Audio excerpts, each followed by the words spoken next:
Hello, everyone, and welcome to another edition of Hack the Box Ottawa Meetup. I'm your host, JF Provost, and we have the great, the only, the Steve. Good, happy to see you here today. That's 12th edition right now. We're at like pretty much 12. There was only once, I think it was in June, that we couldn't do it. Well, it was mainly me that could not do it at this point, but obviously. We're all human, and sometimes we need to take a break. And but at the end of the day, 12, that's great. I'm hoping we're going to be able to do a bunch more, and then probably get some different content as we're growing as well too. But I think it's been pretty good. How are you doing, Steve? I'm good. It's Monday. Usually this is on Thursday, so I was kind of hoping it'd be Thursday. I mean, like, you can take time off if you want to, and it's going to be the weekend right now. Yeah, there we go. yeah, there we go. The reason why we did it on Monday is because probably most of you are well aware we're celebrating on the 31st Halloween. So Steve was like, "Yeah, man, it might not be a good idea to do it on Halloween." So that's why we decided to try to shoot for Monday to make it a little bit easier.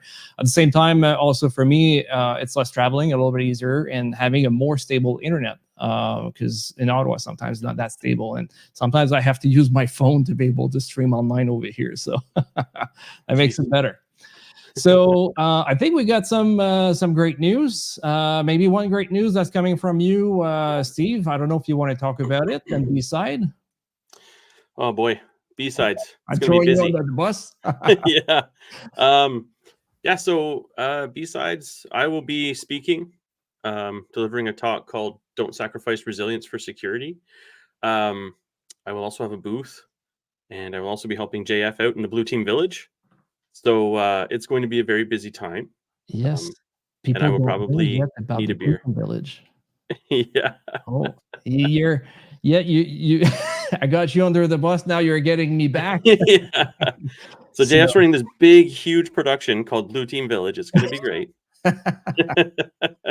Yeah, that's right. I mean, for those of you who don't know, obviously Steve, like he just mentioned, is going to be speaking. But right after the stream, I got contacted directly by the organizer to be able to do the Blue Team Village. So I was like, sure, I'll do it. I mean, like, I don't have much time, but I'll do it. And then the first person I called was Steve, obviously, because it was just like a no-brainer to keep that continuity and then be able to bring content again for all of you guys. So that's going to be very, very fun. And for those that don't know, and probably that's something I can bring up again to make sure that everybody is fully aware. Give me a second. B-sides. Oh, it's not coming up directly. Okay. I'm going to share my screen real quick. I just need to, oh, by the way, hey, I think it's Newtune 95. I think you told me before. welcome. We have more people online as well, so it's good to see all of you guys. Give me a second. I'm just going to remove this and then bring up this over here, right? So basically speaking, this is B-side that's going to be held on November 21st and 22nd. We know that Steve's going to be talking. Were you told exactly when you're going to be talking, or you don't know yet? No, I don't know yet. Actually, I still have to give them my bio and picture and stuff. So okay, nothing's been announced. Okay, so I'm just going to come here and then show you where you're going to be able to find us. I mean, like, you guys should already know where it's going to be at. If you don't, besides ottawa.ca, you should know it's the Ottawa Events and Conference and Event Center. Something like that. And then basically speaking, that's the entrance that you come in, and you're going to see here the Blue Team Village. This is a room that's going to be, I think it's 29 by 74 feet. So it's going to be quite big. And right next to the Embedded Village, which is basically the same thing as, or almost, not exactly 100%, but the same team as the one that goes for, is it, what's it called again? Not Darknet. You remember what I'm talking about, Steve? I just, for some reason. Shit. Black Hat. I think they're at Black Hat, isn't it? Oh, really? Yeah. I think it's the same team that goes to Black Hat. So they're going to be there. So very good team as well to go take a look at. Our friends from Mount Security is going to be great. And also we have like the Vendors Corner, Food Bistro, and Courier Fair, all that stuff, all that jazz over there. Technically, depending on how it goes, I should have a booth as well in there, and I think you do have a booth, Steve. So if people are interested into talking with you and then figure it out in your business and be having something to work on, that could be great. That's a good place to go. Lockpicking Village, Policy Village, and I think we have Cyber X as well that's going to be there this year, and he's going to do like a cyber security escape room type deal. I think that's what they want to do.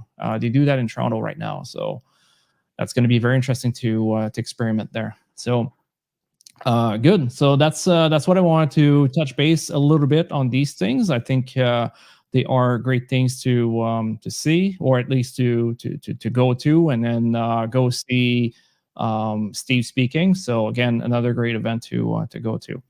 Another one that I just want to touch base real quick. There's a University CTF 2024 from December 13th to December 15th. That's going to be with Hack the Box. So maybe that's something I can drop down in the chat later on, but just be aware that there is possibilities. So if you are for a university or something like that, that's something that you could go and attend and do and compete and potentially gain some prize, which could be interesting. Another thing too that could be very interesting for our viewers, I don't know for you, Steve, as much as like understanding how to protect yourself against that. But recently, I got my hand on something like this. Mine's in my drawer behind me. Yeah, the Flipper Zero. So I guess you've been working on this. So I know it's not brand new. It's something that people have been already working on. But I've been working on this lately just for the sake of it and see how easy it is to be able to hack through it or hack with it. I also got my Wi-Fi dev board. As well, that I can plug onto my Flipper Zero. It's pretty much like you just put them there like here, and then bang, and they're plugged in. So it's easy as that. And you know how long it took me, Steve, to be able to have this, flash it, like because you got flash both, to be able to make it work accordingly, and then be able to hack my garage door and also hack my Wi-Fi. Do you know how long it took me? Given the fact that I know already the password that was put into a dictionary list, right? Just for the sake of accelerating the whole purpose. Do you know how long it took me to be able to do that? 35 minutes. A little bit more. not beating your expectations. 2 hours. Yeah, 2 hours. That's exactly what it took. Right? It's pretty much. Pretty epic. And the thing is, like, you get the device, you don't know how it works, you're trying to figure that out, and then 2 hours to be able to flash the whole thing and then hack both of them. So it's quite insane how fast you can go. And do you know as well how I was able to get access through my house? And that's probably not something I should advertise here, but I'll do it regardless. I'll probably unplug it afterwards. My iRobot, my vacuum cleaner. Right? Wow. That's like, it was spinning like all the EAPOL type deal. It was spinning everything. I showed it to my wife. She was like, "Oh, that's insane!" And you go through Wireshark and you see everything there. It's just like, it's nuts.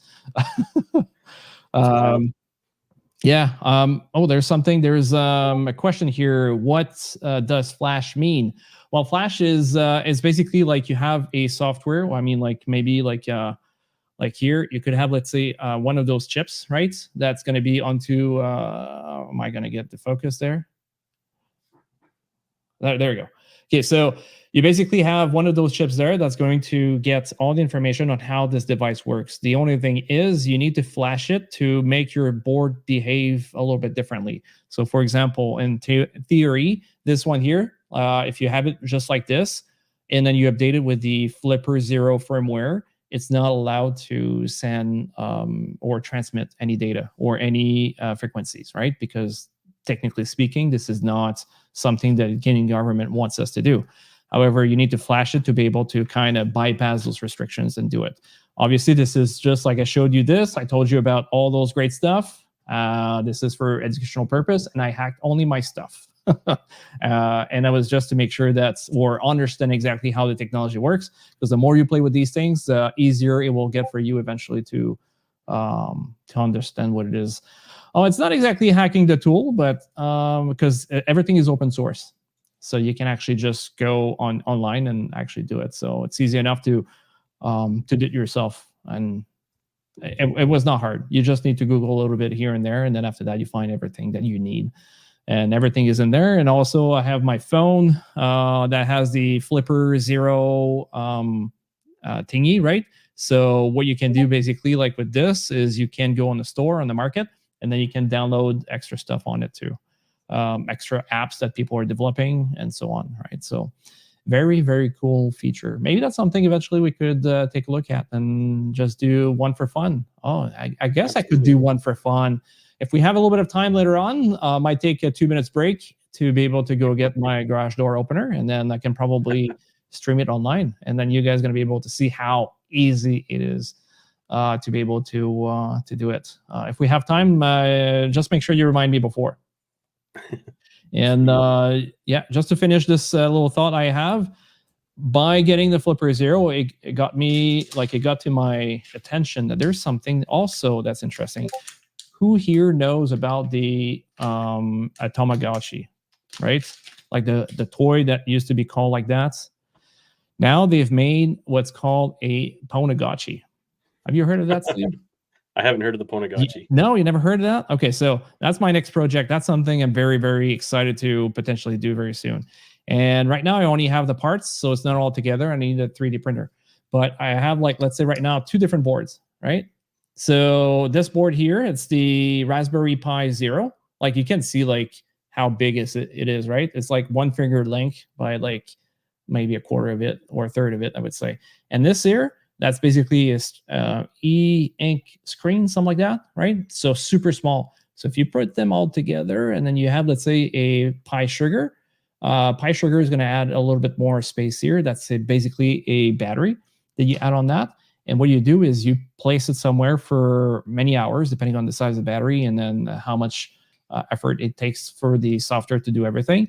And it just gathers information about Wi-Fi's around itself. And then eventually what you do, you go, I don't know, 6 hours later, and then you grab it. And then you can brute force offline if you wanted to. So that's, again, another device that very interesting to me. You can set it in passive mode. You don't need to set it in the aught. So it means that's it's going to take a little bit longer to gather all the information, but potentially can be very feasible to be able to do it. So again, that's my next project. Good. Yeah, so that's the stuff I want to talk about. Anything you want to talk about, Steve, before we go and hack our challenge, or get through a 2-hour challenge? No, I think I'm good. The Huntress Capture the Flag is wrapping up. If anyone has had the time to jump on that, I've been enjoying myself, but it's only 3 days left and I still have like 12 challenges to go. So if anyone's been playing with that, it's really fun. If not, then there's always next year, and there's always a lot more CTFs popping up. True. There's always, and as much as we can, if we are able to, depending on Steve's time and my time as well, we're going to try to do some of them for sure. The Hack the Box Apocalypse is one of them that I want to do, and then follow up by the business CTF, also again done by Hack the Box. This is something I really want to do for sure. And then if we can beat our score and be even higher, that'd be even better. So what's interesting is I just got a text from my wife, because I guess she's watching the show right now, right? And then she's probably going to hear later on. And it's about the Flipper Zero, or I guess that's what she's talking about. She didn't exactly mention, but she said, you just said I showed to my wife. And then my daughter was like right away, what about your kids? Yes, I did show my kids as well. Because again, some people are going to understand that having kids or something like that, it's like might be too young to understand this, but I think they need to be fully aware of everything that's dangerous as soon as possible. Obviously, you need to control it to a certain factor, right? But doing some sort of like cybersecurity awareness is exactly what you need to do. And I keep, like, even at dinner today, I was telling my daughter, I'm like, any pictures you take and then you put online, or no, sorry, it was a video. Yeah, any videos that you put online, right? Let's say like right now me, or even let's say my daughter walks in and then she's online and stream online. it's there. It's not going to go away. Even though I delete the video, the chances are that, yes, it might go away, but you should just assume it's in there. If you take That's any training picture, data. say again? That's training data now for all the AI models. Yeah, exactly. The other thing too is if you take a picture, you put it on your phone, right? A picture you don't want to share with anyone, you should not take that picture at all, right? You should assume that your phone, even though it's supposed to be secure, could be accessed by anyone at any time, right? By any means whatsoever. So if you take that picture and you're comfortable with it, that's perfect, right? If you're not comfortable with it, don't take that picture at all. It's better this way. Don't put it online. Don't put it on your phone. Don't send a text with it. Don't do anything, because obviously at this point, those pictures could come up online, right? And you might be frustrated, not happy about it. Just do that. So that's why, like, I've been teaching my kids about these things. They have phones. They have a bunch of different things. Like even my daughter, she's 12, and she has a phone number as well too. But I keep teaching her about how dangerous this is, right? She needs to be aware, but she needs to know how to use it as well too. So if she needs to get in contact with us, perfect, right? So all these things are extremely important. So either way, this is me going sideways a little bit with some extra stuff, but I guess it's time to be able to go through our things. So let me see here. All right, I think that's big enough in this case here. All right, so right now what we're going to do is, again, a little bit similar to what we've done last. I didn't see, there's a comment over here. It was my first pet. I like that. It was my first pet. I guess that's the Flipper Zero again. There we go. Like it 4-way. Good. All right, so similar to what we've done last month, we're going to do a Sherlock, right? So it's a little bit more on the defensive side. So this one is a digital forensics and incident response, rated as medium. I'm not too sure if it's exactly medium 100%, but I'll let you guys be the judge to it. Obviously, there is lots of different steps we could take it. There's not like one specific way to achieve this specific challenge. So your solution may vary depending on what it is, or which technique you decide to use. All right, so here the introduction we have. It's like one of our technical partner are currently managing our AWS infrastructure. We requested the deployment of some technology into the cloud. The solution proposed was an EC2 instance, right? Again, by AWS, hosting the Grafana application.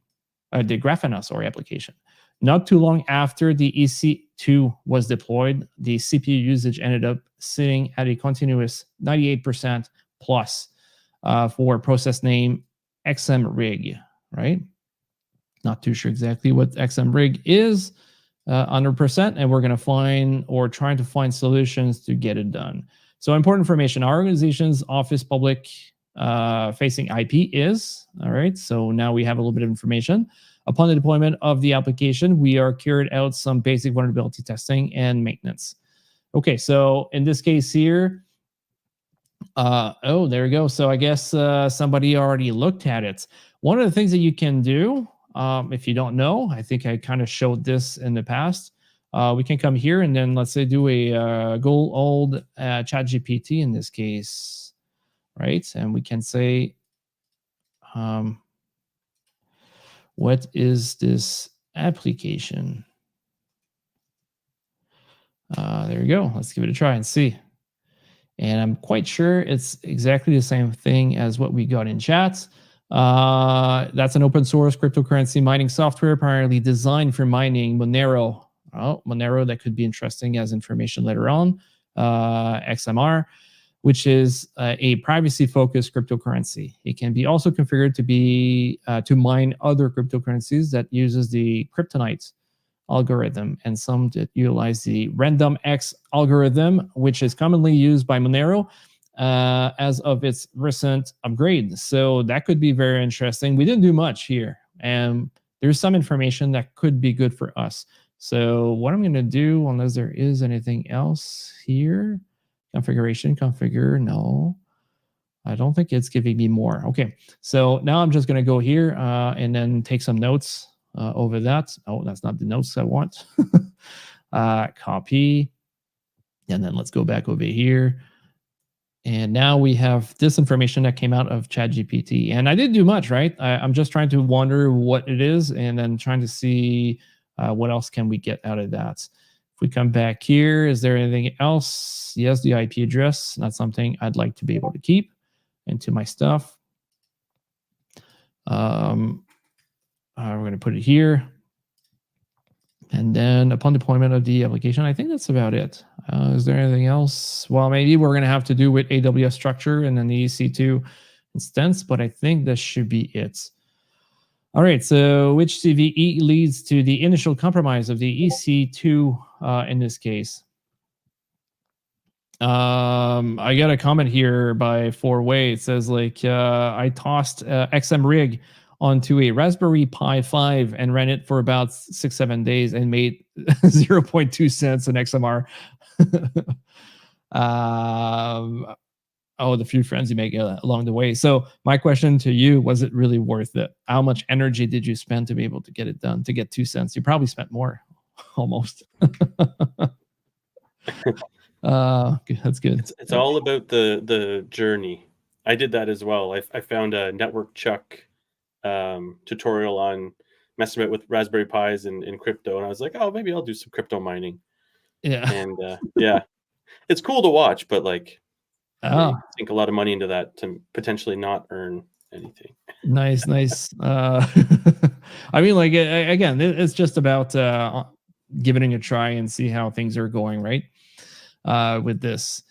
All right, so here I downloaded the file, so it's easy enough. If you are directly right now onto the enterprise platform, you can download the file, and then you can have the password if you click on it afterwards, right? And that's one way to do it. In general, I would say that if you download files from Hack the Box, in general, they should be safe. However, you should interpret them as potentially harmful as well, too, just in case that something in there has been done improperly, right? So to get your own machine, like right now I'm running a VM, a Kali VM, to be able to do this. So I would highly consider for you guys to be able to do something like this so you can move along with it and feel safe at the same time. Some challenges are malware analysis, right? Or reverse engineering.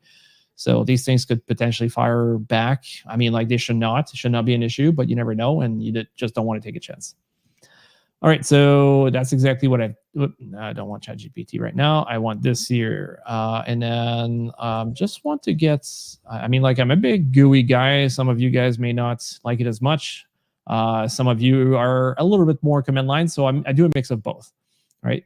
So what we're going to do here, we're going to go to Sherlock. I have too many things. You see, or that's here. And then now I already have a file that needs to be decompress, and that's something I can probably take a look a little bit in a few minutes, right?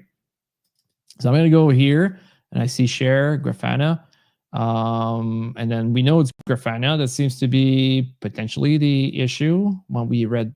Oops, sorry, we read over here Grafana application not too long after, so it's hosting Grafana application, and then we have the IP over here. So technically speaking, now because we are looking for the CVE, the initial compromise of EC2, we could take a look if there's any CVE attached to it.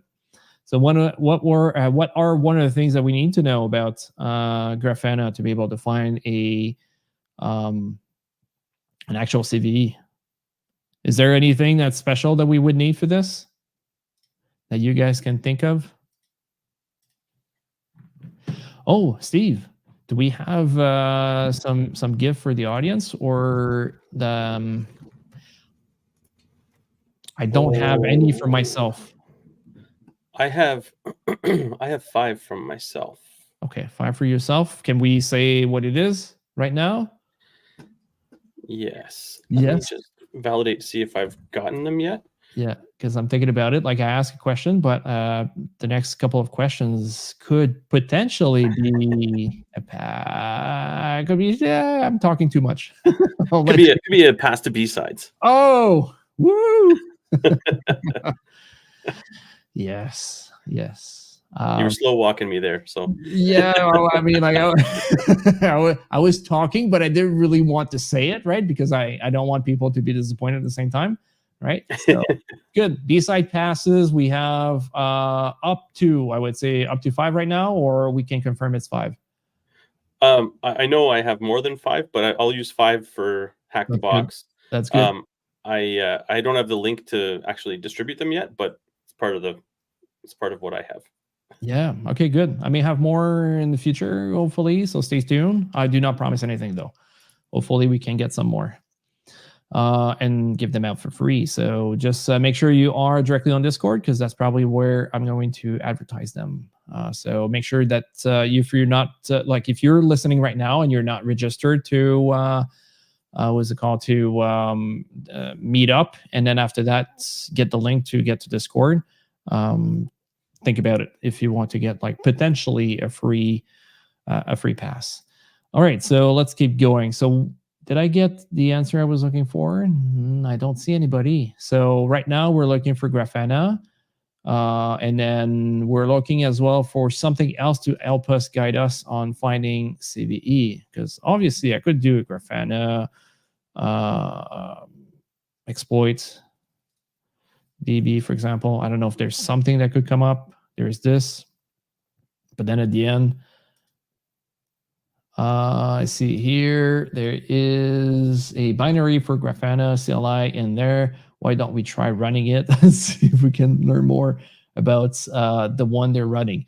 I mean, we could probably do that. Obviously, that's probably not the first thing, unless you're like really like sure that you want to go there and then detonate or whatever, getting ready, analyze the processes and stuff like that.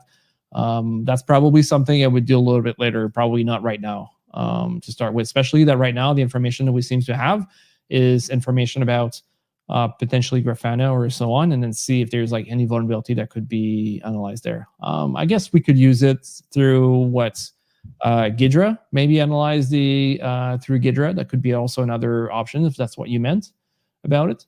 EDB potentially too. Is there any other software that you would recommend as well, Steve, for analyzing binaries without running it? Well, I mean, well, there's like IDA Pro, I suppose, okay. or you could just do even strings if you wanted to take a look. Oh yeah, that's true. I almost just blurted out the answer. Yeah. Okay, that's good. So, all right. I mean, like version is right here, so that's what I was looking for. So 8.2. So now my question is like we see 8.2, but is it really 8.2 that we're capable of? Here it says like 8.3. Oh, hold on. Description: Grafana version 8.0 beta 1 through 8.3. So basically in this case here, we are 8.2. That would fit within this. So the CVE would technically be this one. Can we just click on this and see where it's going to bring us up to? Grafana is an open source platform for monitoring and observability. Grafana, there we go. So it's telling us pretty much the same thing. It says 7.5. Okay. So directory traversal and arbitrary file read. So now if we go take a look at the code, the plugin lists, what does it do? So we see the directory traversal over here, right? Do we see anything else? File to read, is there? No, that's the plugin, this one.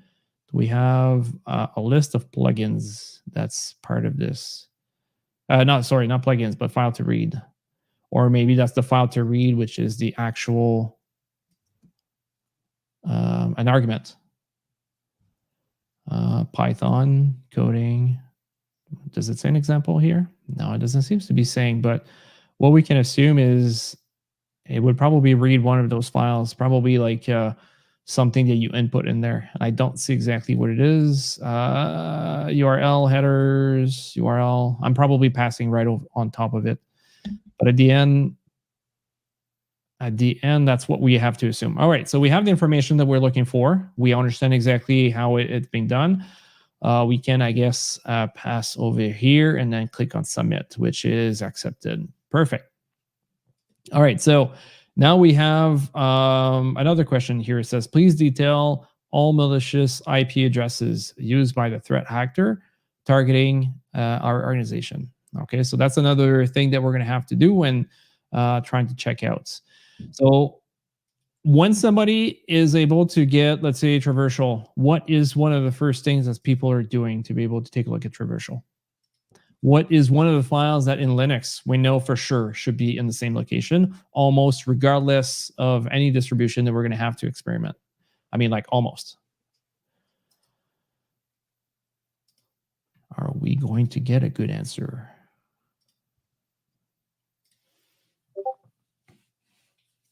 Yeah, there you go. I see Velo Citres that's on Discord right now telling us that it's Etsy password. So that's exactly one of those files that for sure we're gonna see into almost like anything. So one of the things that we could take a look at is that, right? However, I don't think I have. I clicked on the wrong thing. I apologize for that. I don't think that if I do, let's say, a grep, you can see here, like I've used that quite extensively. So I is basically, we don't want to look for basically capital K. So uppercase, lowercase doesn't matter to us, right? And then capital R, which is recursively. So I'm going to take a look at the options that we were just given a second ago. And we talk about the @C and then password, where PASSWD. And then I'm going to press on enter here. Let's take a look if we're going to see anything. Oh, we see stuff through this. Let's make it a little bit bigger over here. Can I do as well? Zoom in. Edit, zoom in. There we go. And we're going to go, I mean, there's tons, but there was a couple over here. Or USR, Grafana. Oh, there you go. See, it seems that it worked. So one of those things that we should probably take a look in, how is it finding out if it's good or not? So it says here, plugging not found, else if a 200. And then if it's not, it's going to be wrong. So I'm assuming if plugging file not found, print file not found, else. Okay, so I'm assuming, again, I'm not super well diverse compared to other people, and I'm not going to say names. There's one in the chat for sure that already talked. So he's quite good. I would say probably two of them. They're probably much better than me at coding and stuff like that. But as far as I can tell you, here it seems that if we get a 200 code on a HTTP, we should be able to assume that it was successful and it went through. So let's go take a look here again.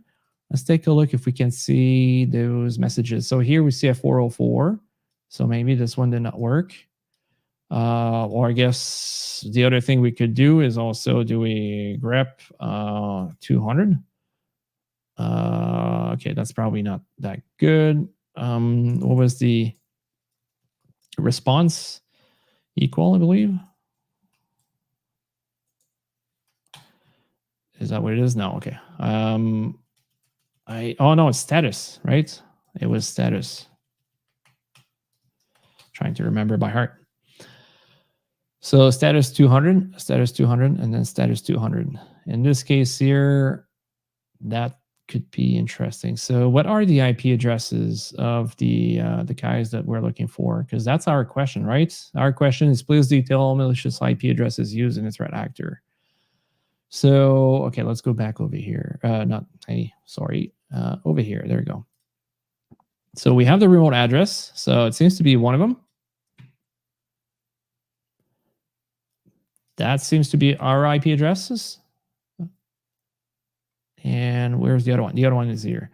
So I guess in this case, what I can do is I can copy it, and then we're going to go back to our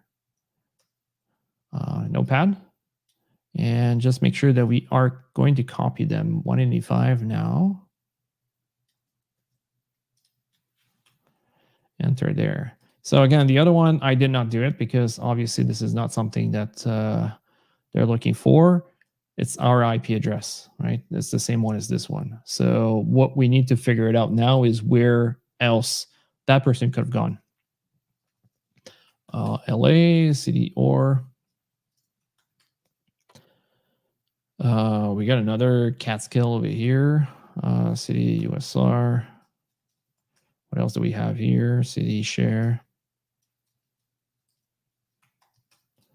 Another one we could have done is AR for recursive.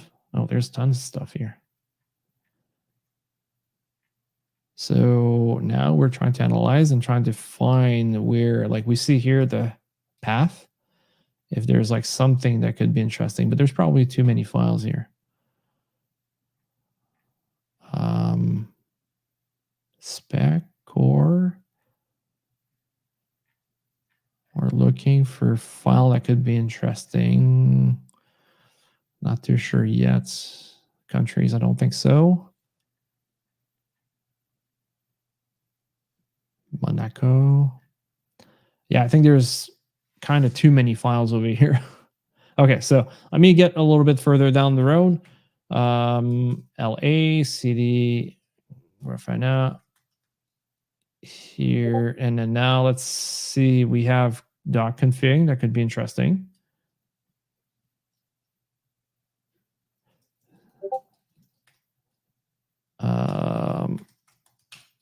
It says one says hacks. Oh yeah, you saw one that says hacks. Maybe that's something we should take a look at in a second. Okay, so config YML. Let's go here. That's good. So do a cat config YML. Is there anything interesting here? No. At least not to what I'm understanding. And I see another conf over here. So cd conf. See default ini. I don't think default is going to be anything interesting for us. Well, I mean, they could also point out some of the configurations that could lead potentially to something nefarious, right? That's something to probably sometimes take a look at. However, I don't think this one here is exactly what's could be interesting here, especially .ini here. So let's do a cat on LDAP dot tom. So specify LDAP attributes, viewers. Is there anything? There's a client key, but that's commented out, so that's not useful. Bin dn, so admin, and then Grafana. That could be interesting. 389, filter bug. Is there anything here that you guys see? No. I mean, like a search user bin password. Bin password Grafana. That could potentially be good. Did they leave it as default? I don't know, but let's just take note of that over here. Hey, Zenitsu, how's it going? Thank you for joining, and thank you for being part of this this session here. So we're currently going on OR, which is a Sherlock from Hack the Box. I don't see anything else, right? Unless I'm blind, I don't see anything else that could be interesting. Anything else here? I could do also a grep. Is there like a IR password? We'll get a couple here.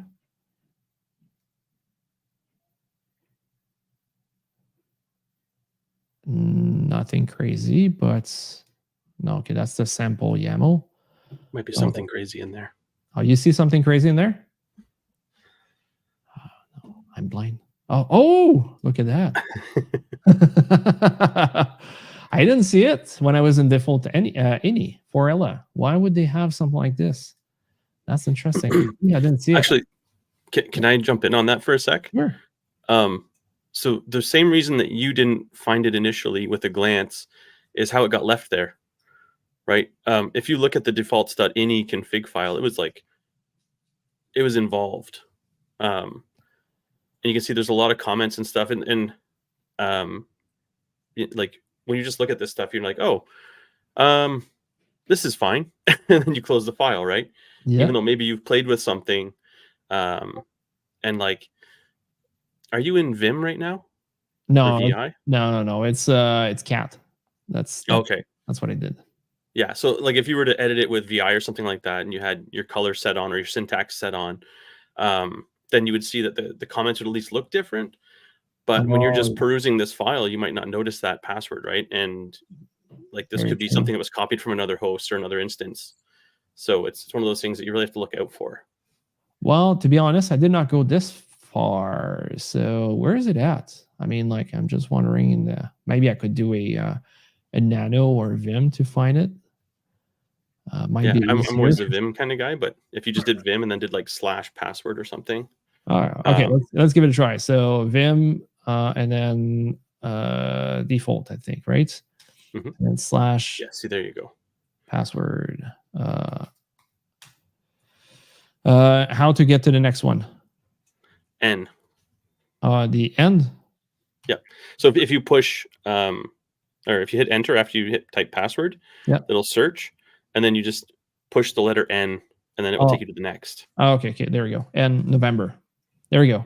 Yeah. And now we see it here. That makes it a little bit more like it stands out, and we see a secret key as well, and that's line 226. Yeah, 226, and then we have 229. So yeah, very very true. Oops. Let's go here. Let's take this as well, just in case. We never know. Could be interesting as well, potentially. Whoops. Okay. I thought I copied it, but I guess I did not. For some reason, it's not. Oh, is it because I'm still? No, I'm not in search mode anymore. Visual. Copy selection. I mean, like. Okay, I'm not sure why it's not copying. Yeah, so I guess we're just gonna quit over here, but that could be something very good over there. So am I able to go back on top?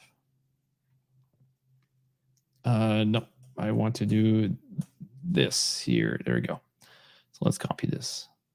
No, I already copied this one. We had the key, right? Yeah, secret_key. I'll just do secrets. Am I going to get it? There we go. So I just want this one. Like, I mean, it could be interesting for us.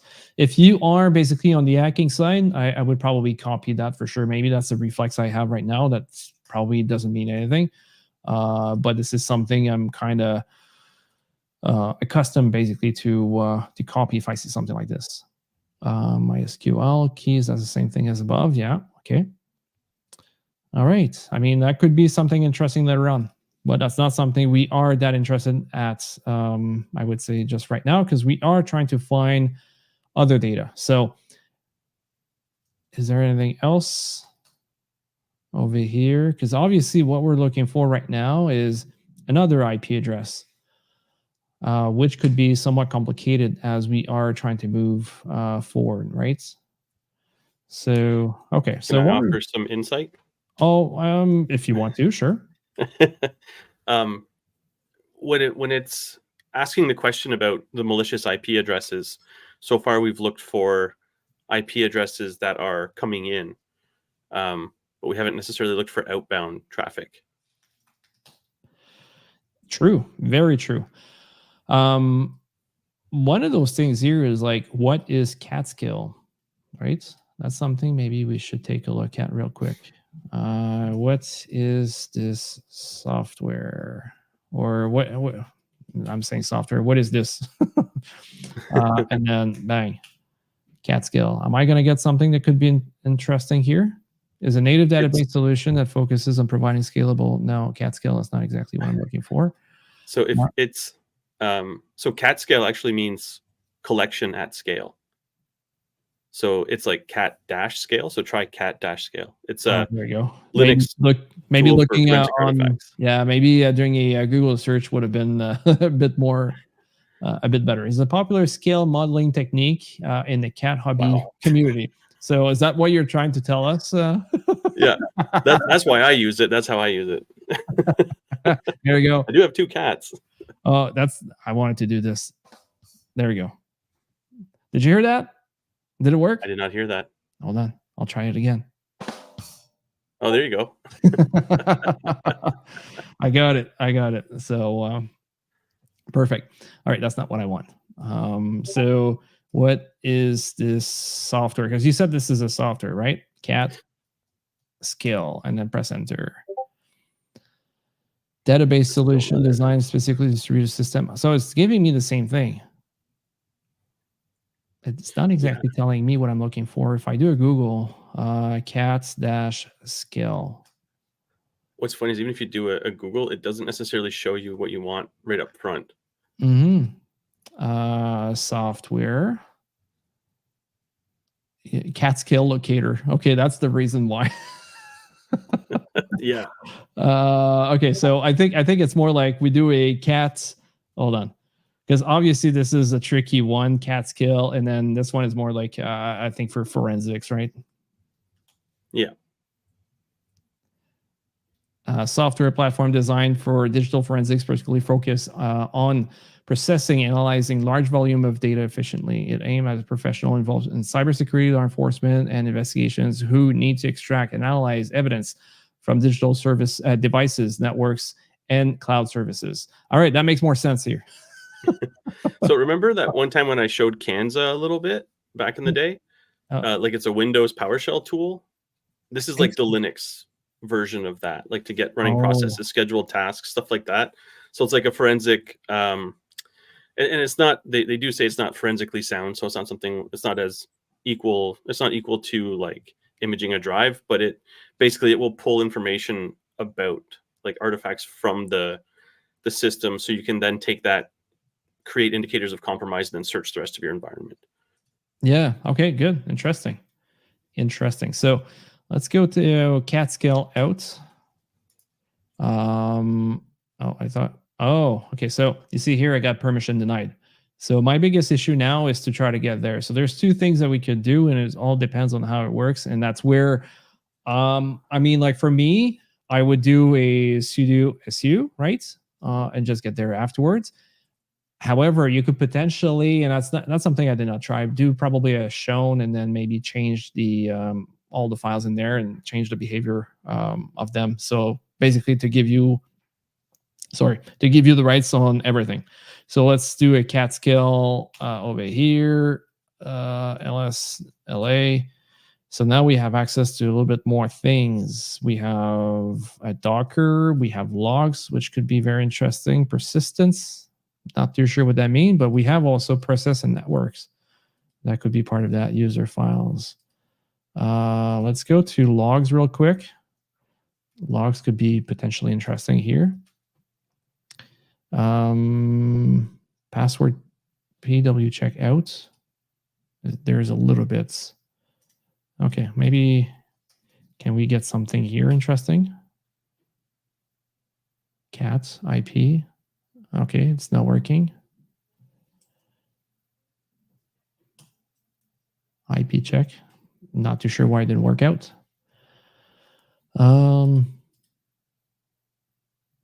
Okay, I'll try a nano instead. Or Vim. Oh, maybe that's exactly what was in there. I was not expecting to actually see something like this in there. Okay, so do we have anything else? Last log. I'll try this. Enter. Grafana. Oh, see here another IP address, Grafana, and that's the bad IP address. I think I'm going to keep that. And then we're going to put it here as extra notes. Do we have anything else? Cats. We're going to do this. Is that too much? It's probably too much. Oh, no. Okay. Is there anything else in here that seems to be interesting, but probably not really? No. Okay. Who, what, and what? No. I'm going to check this one here. Oh, no, I already checked this one. Okay. So let's take a look at another one. persistence, like that. Well, I like, but I don't like. Depends for which side. So the other thing to keep in mind is like I still have a bunch of files that are still compressed. So I might have an issue here that I may have to go through them and just uncompress them all, right? Maybe that's something like this I should do as I go. So let's do a tar xf and then put this here. And now you can see that we have a var. So I guess that's everything that's in the var. Let's go take a look real quick. Var, spool cron, cron tab maybe.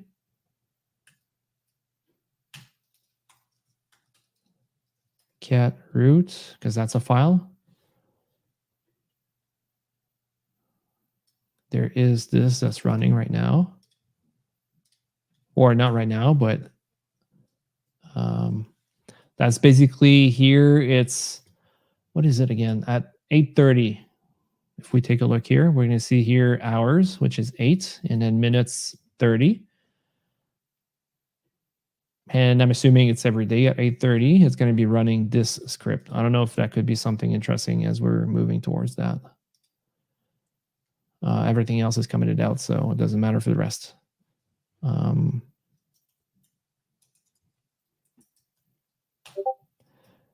And then let's do here. Yeah, I got another person as well that says RefShell says we can use a tree to quickly visualize the directory structure.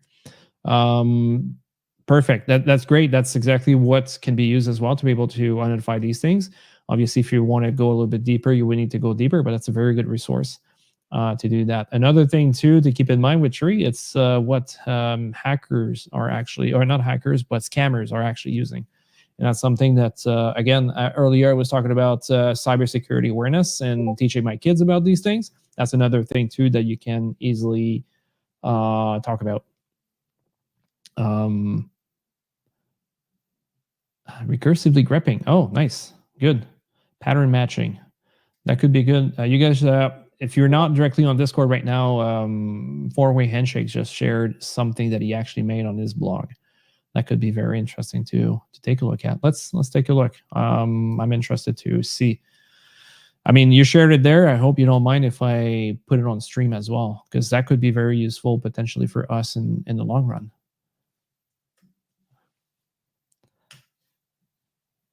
There we go. Perfect.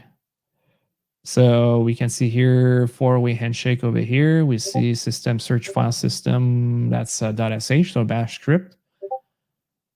Password. All of the matching is case sensitive, so you can leave it out. System base directory, max dep. Okay, so you're simplifying the whole thing, I'm assuming. Let's go take a look real quick. You're the one that did that, this actual script, or you reworked the whole thing?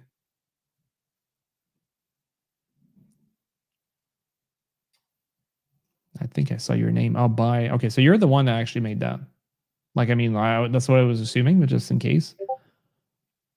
It's all yours. Good. Good job over here. Yeah, it's a hell of a script over here. I mean, like for a guy like me that don't write a ton of script, I read more than I do it.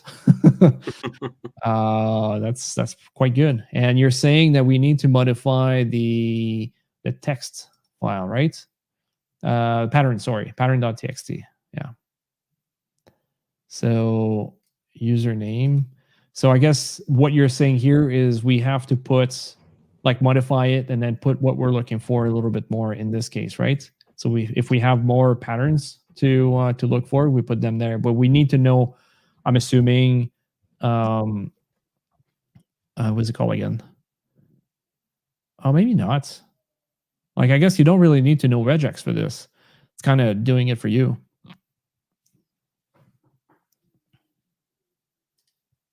That's nice. I like it. I like it. I'll let you answer, but I'm going to keep moving on at the same time. But I really like this one. Let's get rid of Catskill there. Don't really need it. Okay, so we're still on this one here where we are trying to find the details of all malicious IP addresses used by the threat actor over here. So, I mean, we're question 2 and we're 1 hour in. We'll see how it goes, but should be not too bad. Let's go back here. Okay, so what do we have here? I already went there, so that's good. Let's take a look at the other thing. So now we have process and network. Maybe. Was there anything in logs? Like I needed to uncompress? Because now there's 2 things. Because I just found something very interesting in the other one. So maybe here there is something as well that's interesting. So if I do a tar again on XF and put this here, let's do another tar again just to get them both done. No, let me just change my mind. CD var, because now I know just this file, what it has in there. Logs, is there anything else? APT. Over here. Hey, Lefpreet. Happy to see you here. Sorry, I just saw your message there, but really happy to have you around. How are you doing? We are trying to learn on, trying to find information over here on what could happen. We have syslog potentially that could be telling us a bunch of things, but we have a lot of logs in there. So I'm not too sure if I really want to go. Okay, you're on Discord. Good. Are you under the same name, or what's your Discord name? I mean, like you can say it in Discord if you prefer. You don't have to say on YouTube. Outlog. That's not much. I mean, there's lots of logs over here. I think grep's going to be the best thing to do, but at the end, you know what? I think what I'm going to do is try is take this IP address and see if we can find it somewhere into those logs. Grep. We're going to do IR. Can we find anything here? So we found something here. So obviously there is something in syslog.1. Oh, grep recursively for grep IPs. Oh, nice. Look at that. Andrew. Let's take a look at what surprises. Go back to this over here. Let's do that. Let's give it a try. That's what one of the person directly in Discord just posted. His name is Andrew. Let's give it a try with this and see. Okay. I mean, like, there's a ton of IPs, obviously. I guess 172.131. That's probably something we could take out because we don't really need it. So copy, and then now let's do a grep-v. So we want to remove this one. We don't want this there. So we have a lot less now. Okay, so we might be able to decipher a little bit more what's going on. IPs. We're going to find IPs.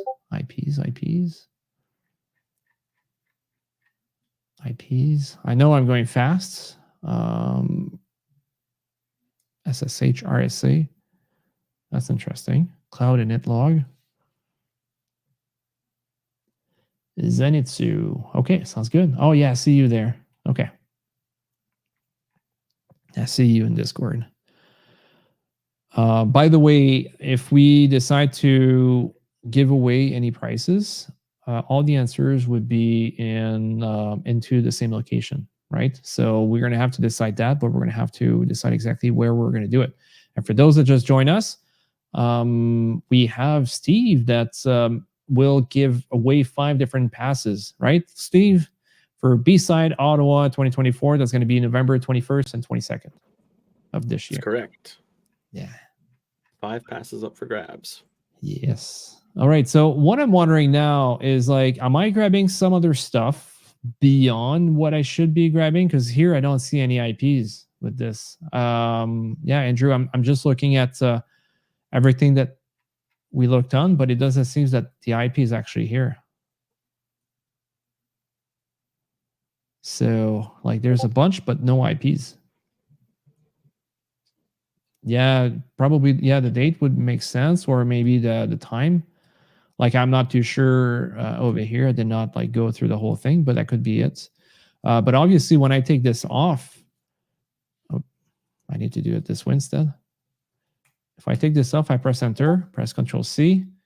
See, like it's picking this. It's picking this as well. But it's actually picking IPs as well too. So I mean, it's not too far off. Timestamp. Yeah, it's not too far off. But oh, there we go. This one. Yeah.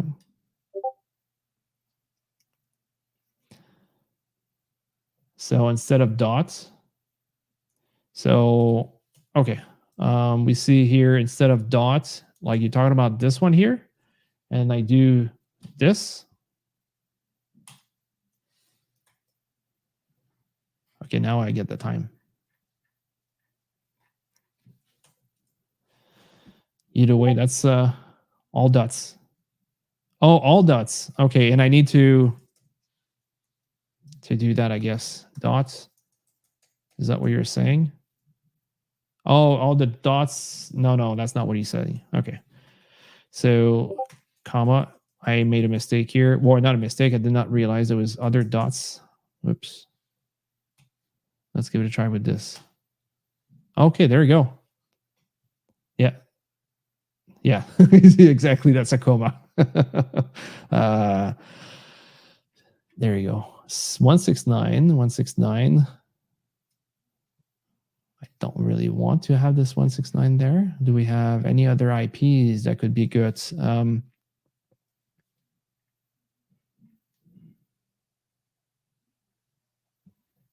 Open. There's a lot of files over here. So I'm going to do a minus this one. Copy selection. Go back here. Grep minus V. Whoop, not VV. And this, bang, this, enter. Okay, so now do we get something else that could be interesting? Because we're looking for IPs, like another IP that will help us out finding out if we get compromised. Because the thing is, that's the second question, right? 172, 31, 172. I guess we could remove this guy, process of elimination, basically. Rep minus V. And then we do this. This one too, I want to take it out. I mean, like what we're doing is almost the same thing, or similarly what you could also do into Splunk as you're trying to find information. And then let's do this. See, it's much faster now to go through the whole thing. So we got 172. Again, 172 is not something I'm that interested in because I'm looking for external IP addresses. 6161. That's interesting. Source IP. So 61 could be potentially 1.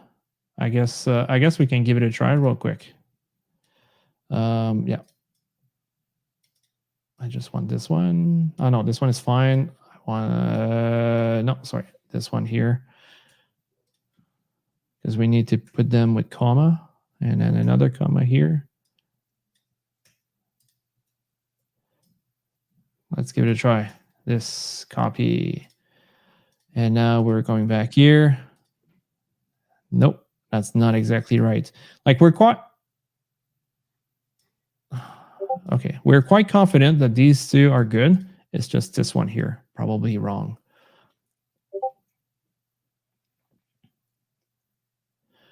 Oh, that's interesting. So I got something grep O. So you do grep O as an extra thing. That could be interesting. I mean, like I never knew this. So let's do it here. And would you do it at the very beginning? I guess maybe the grep V is going to need to be out. But would you do it here or you would do it at the end? So, and do you need to put also, like I didn't check right now, I could do grep -- help at the very beginning. Okay. And then I guess you need to give it a name as well too. So test.txt. Is that what it is? No such file. Or maybe not. Okay, no. He just confirmed we don't need to do that. It's just me giving it a try. Let's take this out. Mean return only match. Okay. Okay, I see what you mean now. Or outputs. Okay, there we go. Oh, that's good. So now what we could do is we could do, let's say, a test. No, not test. Sorry. Let's do a grep. Not grep. What's it called? Cut. There we go. Cut. And we're going to put a delimiter, right? We're going to put this here, and we're going to take field 2, I think. There we go. And then sort. Yeah, that's exactly what you're explaining there. And then unique. There we go. Okay, so all those IP addresses here are all unique. Well, I mean, like we have an issue because obviously there's too many IPs. I don't know if I want to try them all, to be honest. But probably one of them in there is the culprit. It's just I don't know. Not this one here for sure. But one of them here is the issue. And that's what we're going to have to find. And again, that might be a little bit hard now. We have too many options. So, but I mean, we've learned, I mean, thank you very much for both of you, for Andrew and Newtune to give me this information. I was not even thinking about that. And grep 0, I really, really like it. Or grep O, sorry. All right, let's move on because obviously we have time and I just want to make sure that we are moving forward. We have not moved forward that much. It does not mean that we are that far back, but still. Oops, LSLA. Do we have anything here? No. Autlog. Kernel. Okay, let me see. You found the answer in syslog1. Syslog.1 file. Sure. And how did you get to find? It was a 4-way that's saying that he found the answer in there. Syslog.1. Because that's what syslog is. I mean, if you found it, that's pretty good. I hope you're about to take a look at the whole thing by itself. What would be another way, Steve, that we could take a look at it instead of going through command line? Well, you can look at it through Splunk, or you can look at, or like, okay, let's just any log aggregation tool. So in my case, I have Splunk. What I did, like when I found it through command line, what I did was I took the data that I have, and like the main thing that I have is xmrig was running. So then I grepped for xmrig in syslog, and then I was able to find one of the pieces of data that way. Mm-hmm. The other way would be to, like you can upload and create some sort of a Splunk search query looking for, whatever information it is that you have that you're trying to kind of pin down, because there are a lot of IP addresses. So sorry, I saw that.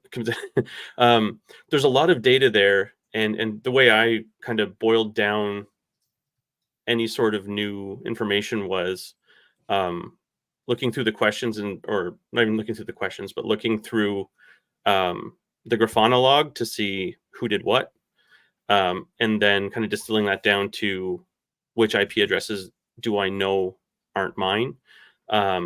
And then what's the other thing I know? It's just xmrig. So I know the vulnerability and I know the outcome, which was the installation of xmrig, and I kind of worked backwards. Okay. So so you're saying that you were able to get the stuff directly, like through a different mean than what I'm actually doing, right? So yeah. Would you like me to share a bit of my screen? And I mean, give me a minute. I'll find it. I already have couple of things. Thank you very much, Newton, for coming up. I know it's quite late for you, so it's very appreciated for you to be here with us. Have a good one, and I'll see you next time. All right, so let's keep going. So obviously here, like those things are not meant to be easy, right? You are going to bash your head on multiple occasions, and that's exactly something that you should always keep in mind. This is not meant to be easy. This is something you should always keep in mind, the fact that like, how can I say that?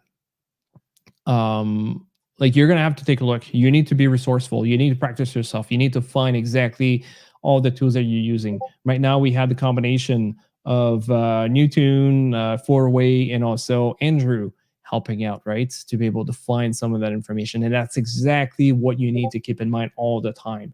This is not supposed to be easy. It's the same thing as a game it's almost unbeatable. How can you beat it? It's by being able to just persevere and keep doing it and finding out exactly how having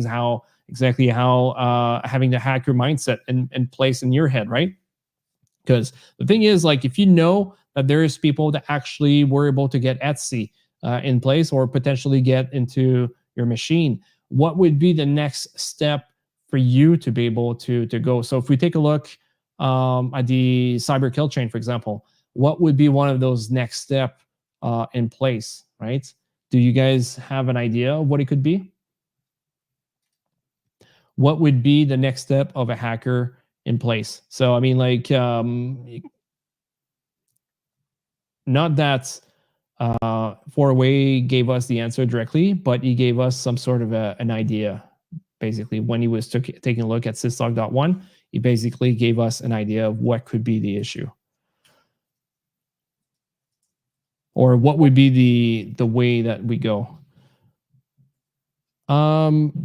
No, weaponize is like, I mean, like, he already got in there and he's going to do weaponize. Well, yes, sorry. So he's going to do weaponize basically. And then, but why is he, no, sorry. Hold on. Let me rephrase this, because weaponize, that's early. We're looking right now that the person got in. So it's not exactly that. Sorry, my bad. I was just mixing it up a little bit. So basically speaking, weaponize is the exploit that was just done, right? And it was basically delivered, was able to get in. What would be the next step after that if the person was able to get in there, right?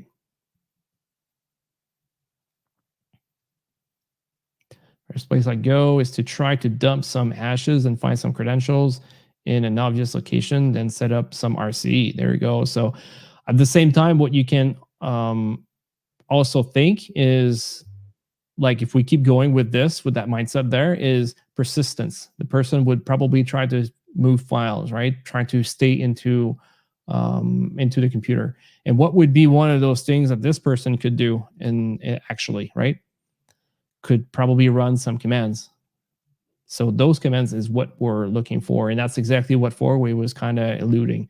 There's another place that we can go in this case to be able to make it a little bit easier for us to find the actual information,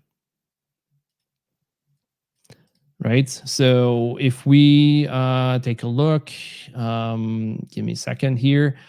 If we take a look at some of the files that probably has been done, LSLER, can I do this? Just grep for the JZ file. I don't know if I can do that. Okay, so we have a bunch of JZ files over here that could potentially be something that we want to do, like SSH over here, Etsy modified files, right? So those files could also be an indicator of what it is. So basically now, if we go back into the other location where the syslog or whatnot were, we should be able to find that information in there.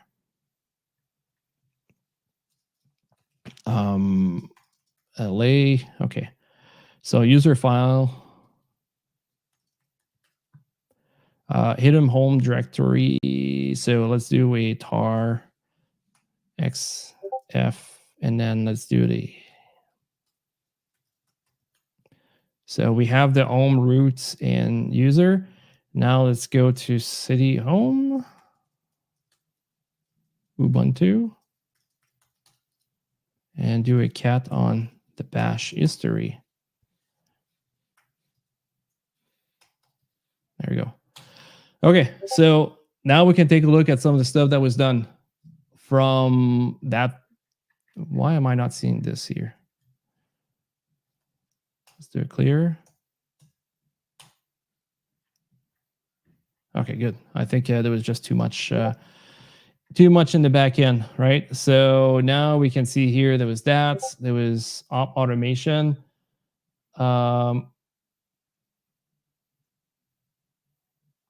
When you finally get to input commands into your target and have it to run. There we go.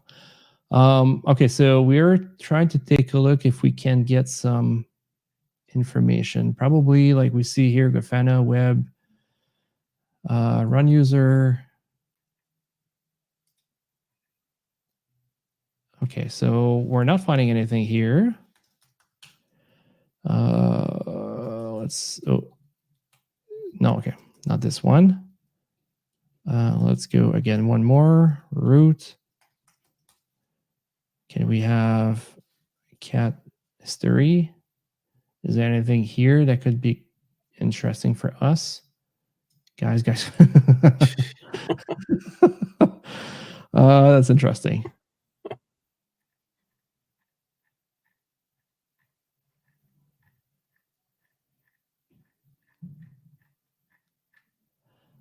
Maybe there's nothing in this one here. Sudo package. Because that's one of those things we should be able to find potentially the hacker that did something in here.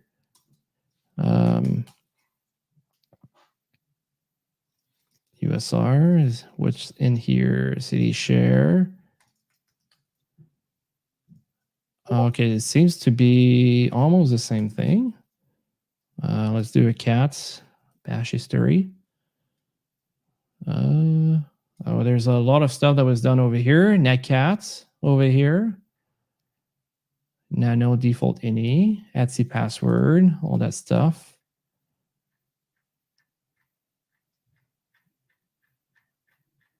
Wow, there's a WAMI ID. It seems that Netcat is one of those things that was utilized quite extensively, and maybe that's something we should take a look at. Grafana logs. So a question for Steve. You got a question here. I'll let you read and answer. Yeah, for sure. So honestly, what I did first is like, I went into, so for me, when I see syslog, that's the first thing, or not the first thing I did, but one of the first things I did was I extracted like the syslog. And then when I saw that it was actually, it had sysmon for Linux, I was like, oh, okay, well, that should have some sort of process execution in there. And I just did grep xmrig, and I believe I did it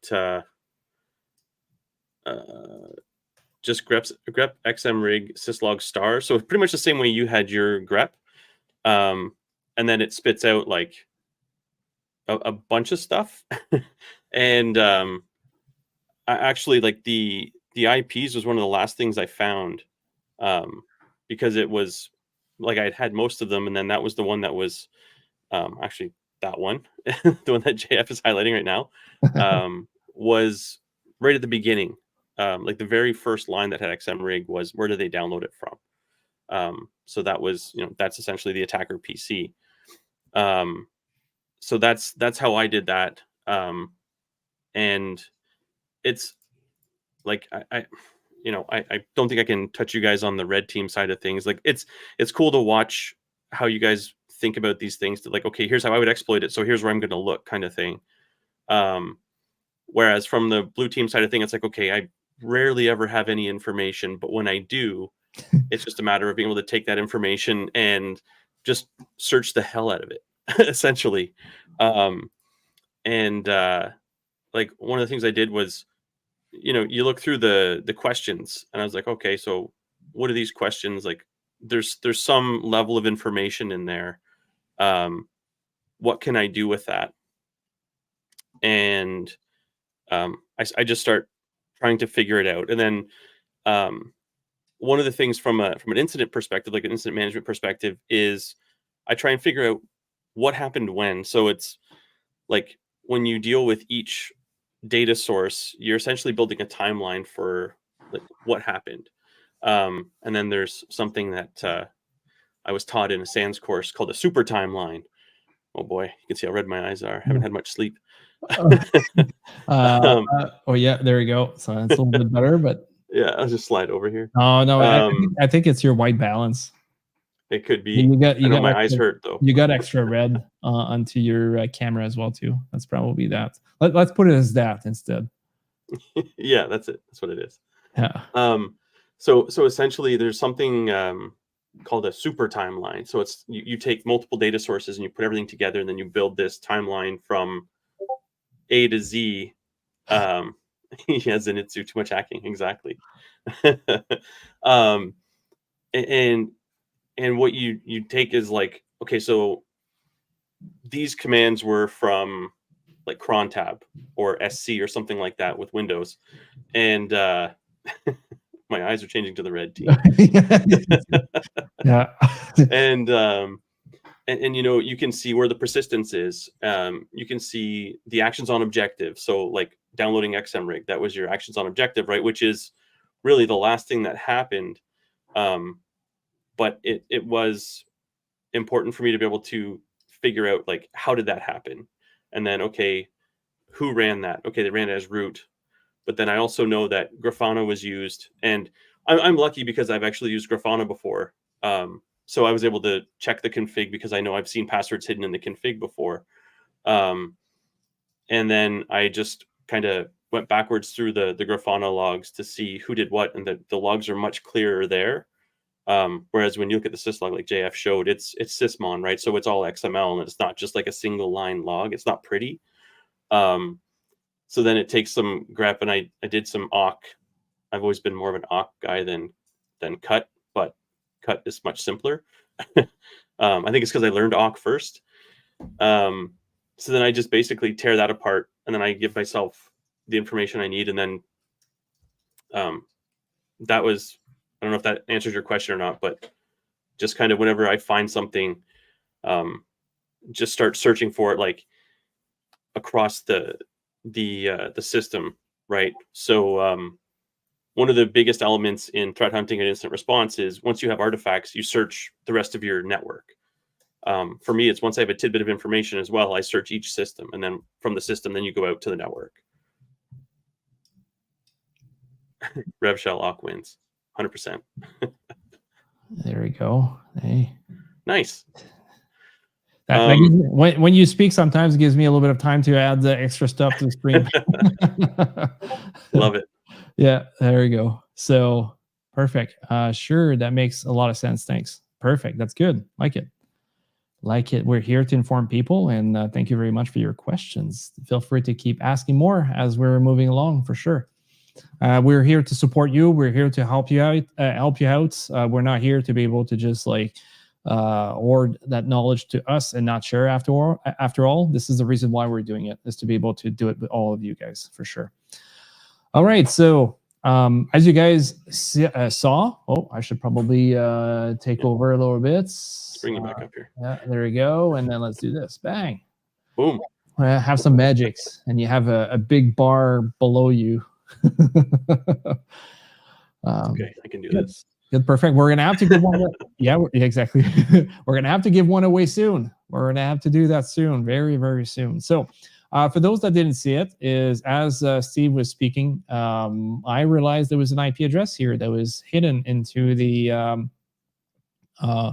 Grafana bash history file, right? And then it was just at the bottom there. I didn't see it initially, and I'm quite sure that's exactly what four-way handshake saw into the syslog logs. I can tell you, I mean, like, probably going through the syslog would have been, you can find them, like four-way was able to do it, but I can tell you that might be a mess to go through the whole thing because there's so much data in there. So I'm surprised that you were able to find it this fast, for sure. But yeah, so let's keep going. We found this answer. Now it says which accounts to the threat actor. Yeah, which account to the threat actor utilize? Okay, I think it's a little bit off, but either way, utilize to authenticate to the host OS. So one of the things that we saw earlier, if you can remember, we actually got this line over here. So I'm assuming that potentially this is the bad actor because obviously it's using the wrong address or the address that we know basically the threat actor is actually using. There we go. So now we found it. Perfect. So which file did the threat actor modify in order to escalate privileges and run the mining service as root? TA modify to be able to do this. Good question. Good question. I think this is something we're going to have to potentially take a look a little bit more and then find some of that information. Maybe where we were, there is some information. So there's the updater. There's a cat shadow, cat password, CD automation. Is automation directly in that location? No, CD opt, OPT, automation.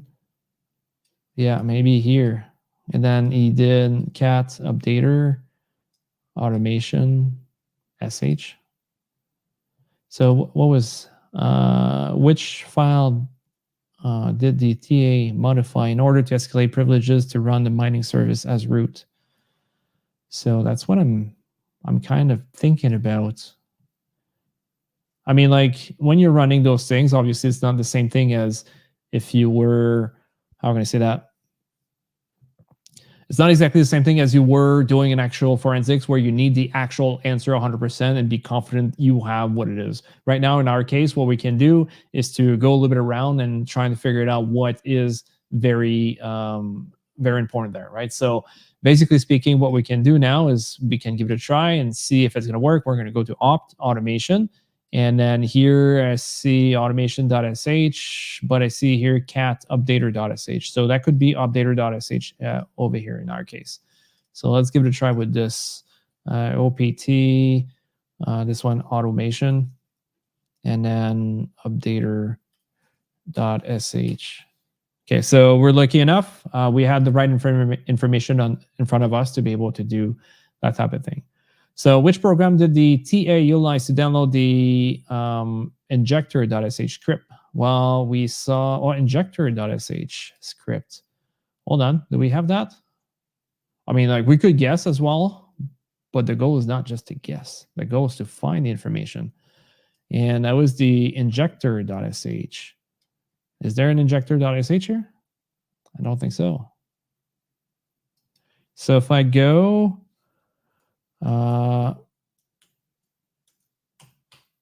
okay, I'm in a user. Okay, now I should be in the right place. Okay, so let's do a grep -ir, and then let's do a injector.sh.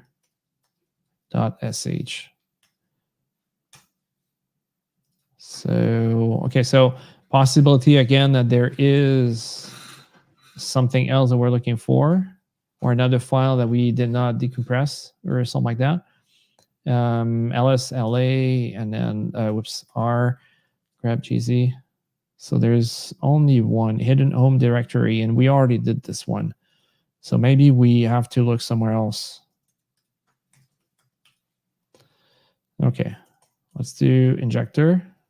Okay, injector bin bash, injector sh. So what was the question again? Which program did the TA utilize to download the injector script? Okay. Let's go back here. So sudo, no. We got shred over here. That could be potentially interesting. Trying to get rid of some data. What we can also expect is probably, oh, there we go. I think we just found it. Right? It seems like it. So probably be wget to be able to get there. wget, is that what it is? Yes. Where was the crypto mining binary and config file initially downloaded to? The file path. I mean, And to me, it seems to be again into the same location that we were in earlier, like into automation, like op automation, something like that. Okay, so the file, not the file, but the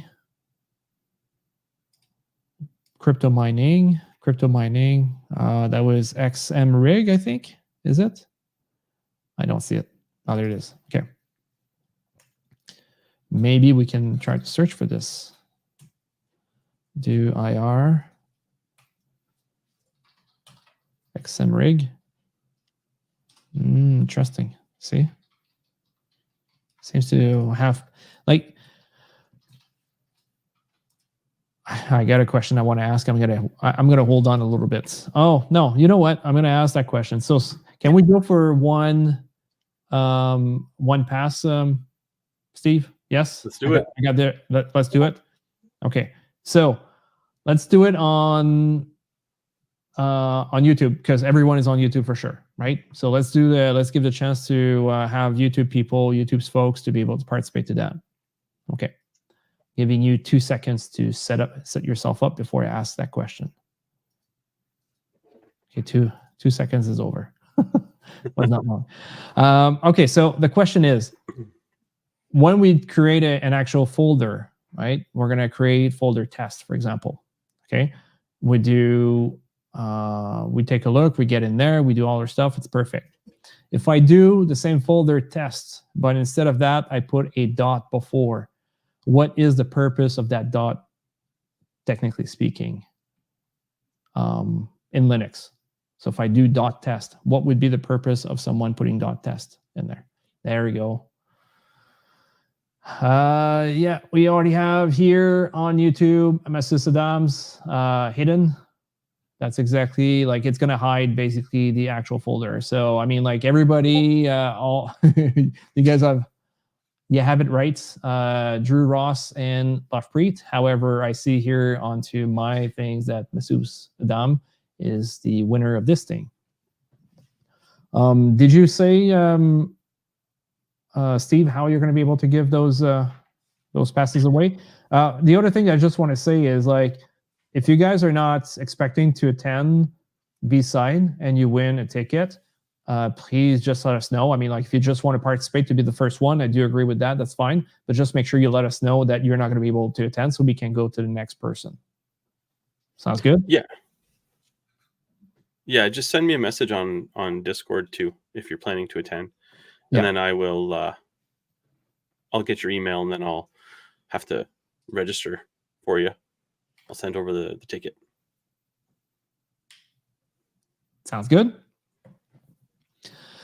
All right, perfect. So that's exactly what I was looking for. I mean, I probably gave it away a little bit when I kind of highlighted the whole thing, and then I was thinking, and then you guys saw that. So that's exactly what it was. I was like, shit, I want to ask that question, but I'm just pointing out exactly where I want to ask that question. So, okay, good. Perfect. That's exactly what it is here. I'm very interested in this because it seems to be the actual location where it was put in, right? Just going to put this here down there as information. Was it part of the question that I want to ask, or they are asking? Crypto mining config file initially downloaded to. Is that where they're talking about? No. Okay, so that's probably the same over there. So opt automation / that's it. Yeah.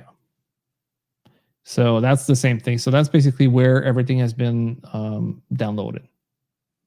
Which program did the TA utilize to download both the crypto mining binary and configuration file? Wasn't it wget again? No. Okay, so let's go take a look.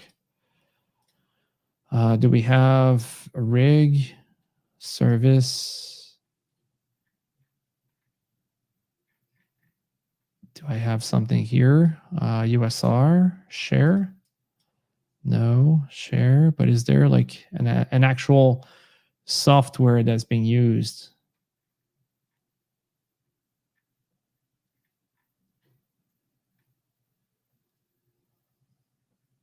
There's so many things. Oh,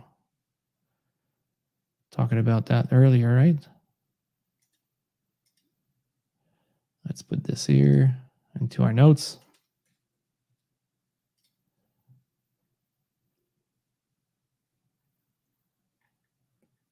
Do we have anything else that's like something else than just that freaking crypto thing?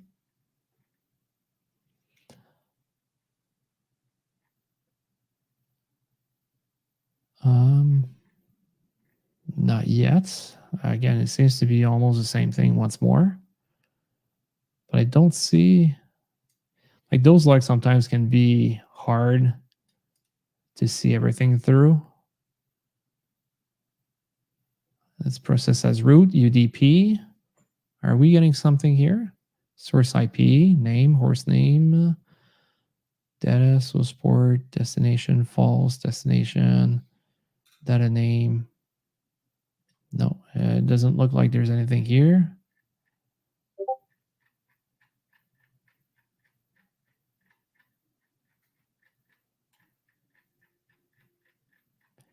Let's go. We need to find something. Okay, something else over here. USR. Maybe that's not exactly the file I'm looking for, right? Maybe it's something else.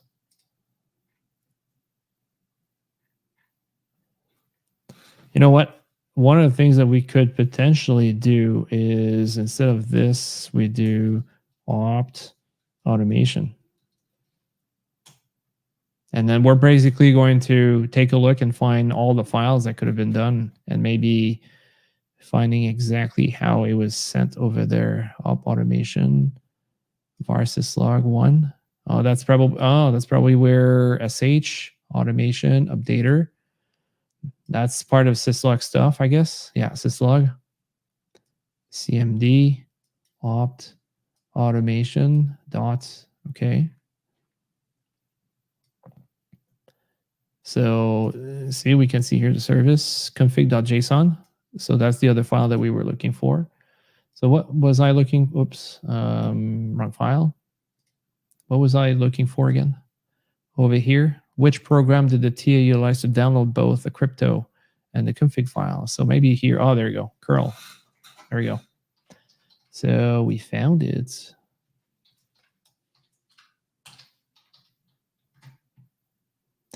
Good. So we need to confirm the exact time the SOC team executed the artifacts, collected scripts, as this was not included in the report. They utilize the same public facing IP address as our system administrator in Lincoln. All right.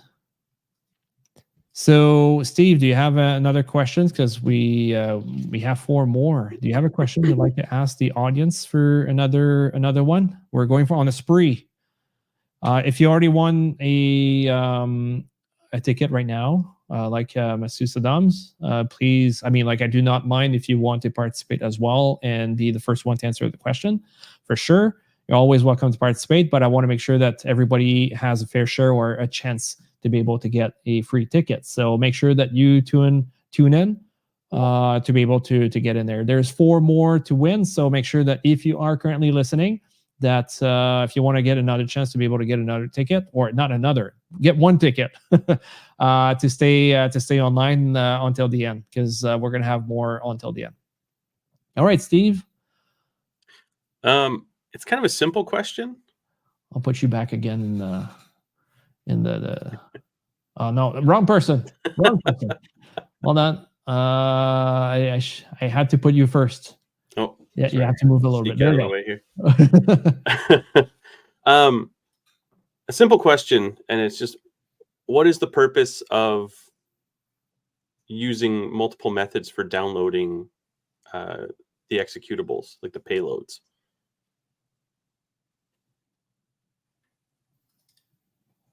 What does it do?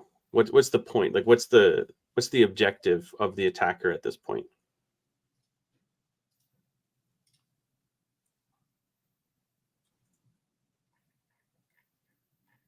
This might be a 2-part question, because I might have a follow-up. Okay, Drew Ross, obfuscate, cover your movements. Okay, that is true. So I think that's worth the pass. Yeah. Now, is it necessarily that difficult to figure out that someone used two different methods? Like it's technically a low-hanging fruit, right? Like you just expect, okay, we're going to look for wget or we're going to look for curl. So what's the Achilles heel of this method for this attacker? I'll just ask you a question first, Steve. What's the first one for a ticket? Drew Ross. Drew Ross. So now you're going for a second one? Or sure. No, I'm not saying I'm not trying to do that. So the first one was Drew Ross that win for sure. Okay, good. I wasn't sure if you were asking another question for another ticket. I just wanted to clarify so people are not expecting something that's not supposed to be there. Let's make this one for another ticket because it's a little more involved. Okay.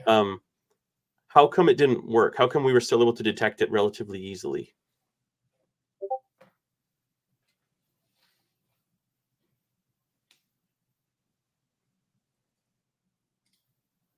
They tried to use two commands with one common element.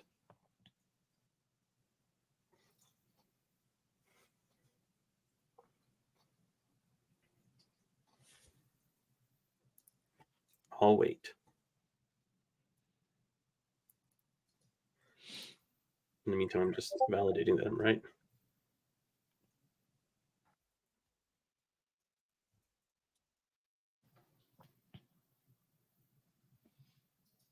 That's a tough question.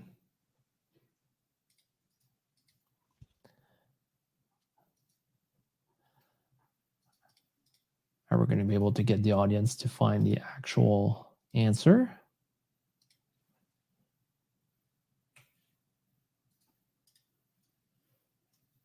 Maybe not.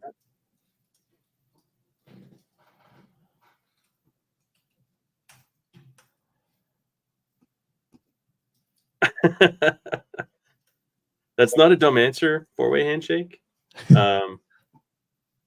It makes sense. But I'm just trying to find my. Actually, you know what? I'll do it in Splunk. Oh, I can't count. I need to put it to 3 tickets left. There we go.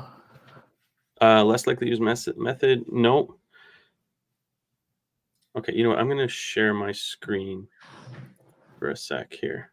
Sounds good. It's all yours. Sweet. Just make sure anything. I'll move this one, and then I'll go here. I didn't actually add myself to the stage yet, so I'm just going to bring up Splunk rather than my entire. Yeah, sure. Let's do it this way.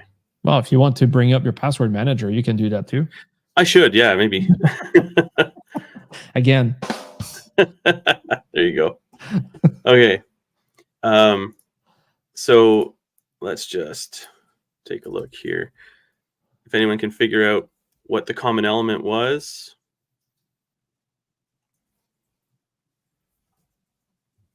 Oh, wait. Stats count by command line. How come we were able to detect that they used both curl and wget? Oh, I'm going to be sneaky. I'm going to use 2 different ways to download from the same IP address.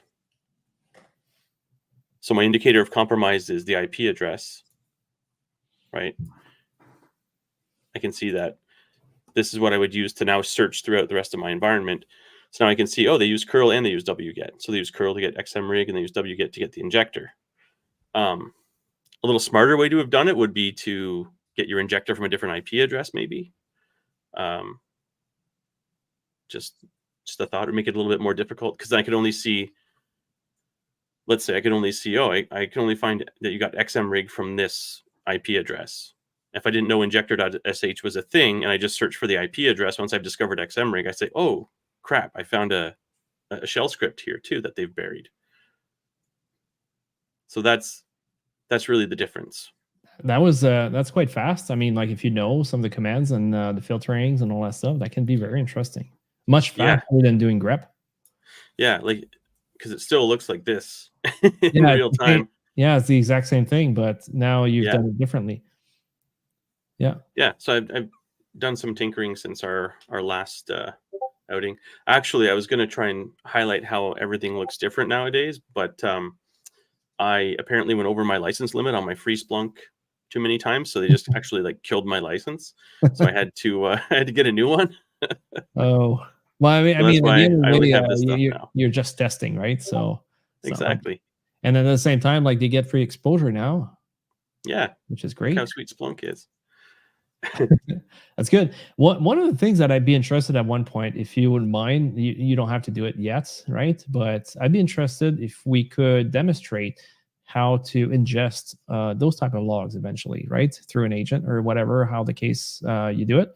That'd be interesting. So the audience can understand.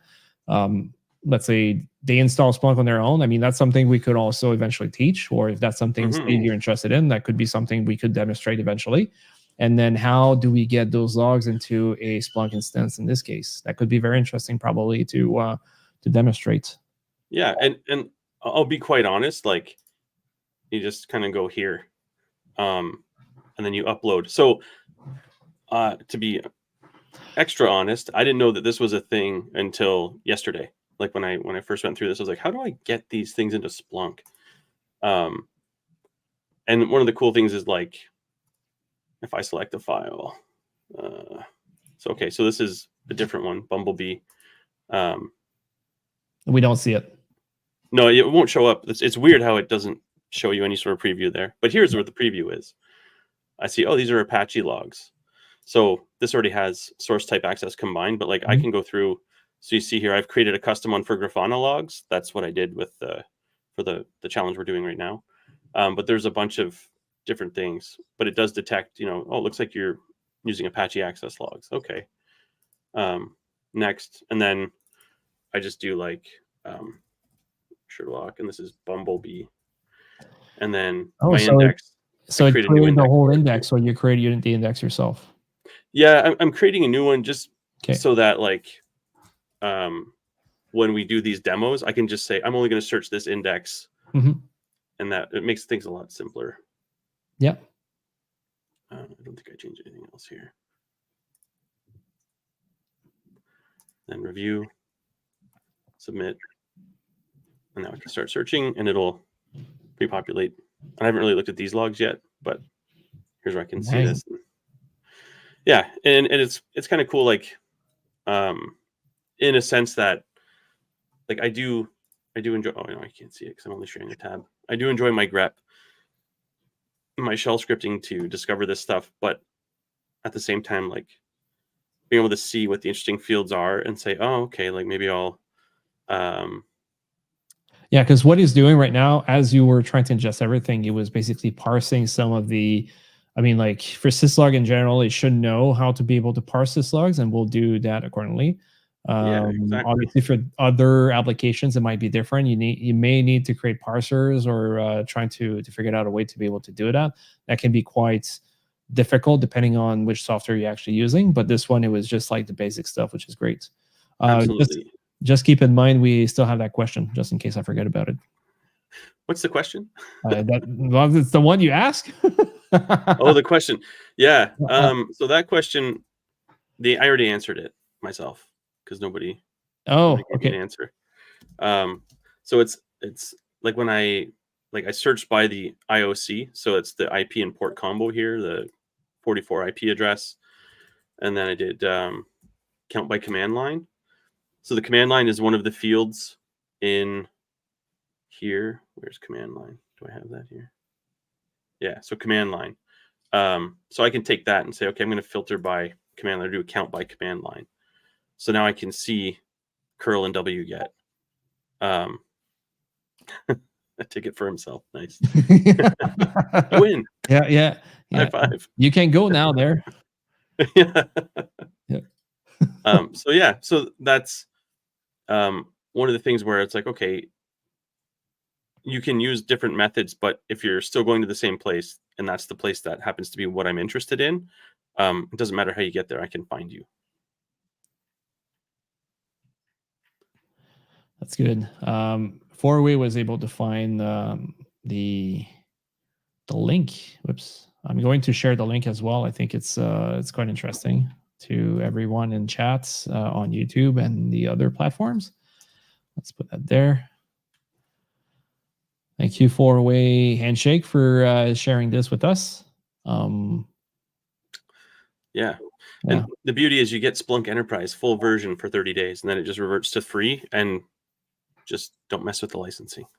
Yeah, it's 500 megs per day, up to 7 gigs per month. I think that's what it is. Which means I think what I did is I set up a forwarder that I forgot about. And so like my Windows event logs were like sending. Remember that Windows event logs that I set up there? Yeah. Yeah. That's what killed my license. So well, I mean, like the worst case scenario for you, as long as you don't have like super important stuff, it's easy to just like go back and do it again, right? Exactly. Are you using a VM to do that, or like a standalone machine? Yeah, I have a VM. Yeah, I have. So I guess you could revert. No, because it's tied to the email address, so it's like Splunk knows. Oh, and you're so connected it calls home. That. Oh, yeah. they called you. Yeah. Called you at 2 a.m. They're like, "Hey, you just went over." Yeah, we're gonna be killing your license now. Yeah. But yeah, it's one of those things where it's like any kind of NFR licensing. If it looks like you're using it for some sort of production purpose, someone's going to be upset. Yeah, but I like that. That's good. That's good. Hold on, I got a message. Oh yeah. Oh, there you go. I guess I was told I made a typo. I guess that happens. Let's take it down. I did not pay enough attention. Yeah. There we go. So I mean, I guess I could say that beside one person that was able to tell me I had a typo, if you guys realize what it is, I guess that could be worth a lot. And I'm probably going to buy that ticket to that person, right? I mean, like there's one person that said it in my chat, in my private chat. So please do not disclose that to anyone else. But I will privately give you a ticket if you're able to catch the actual mistake I had in my stuff. And oh no shit, they can't go back in time in YouTube. I'm screwed. I'm screwed. There's no way I can get out of there. Hopefully it wasn't my name. No, that's well, at least that's not your name. That's not your name. But now, like as soon as I saw that, I was like, that makes complete sense. Yeah. All right, let's go. Let's do the other part.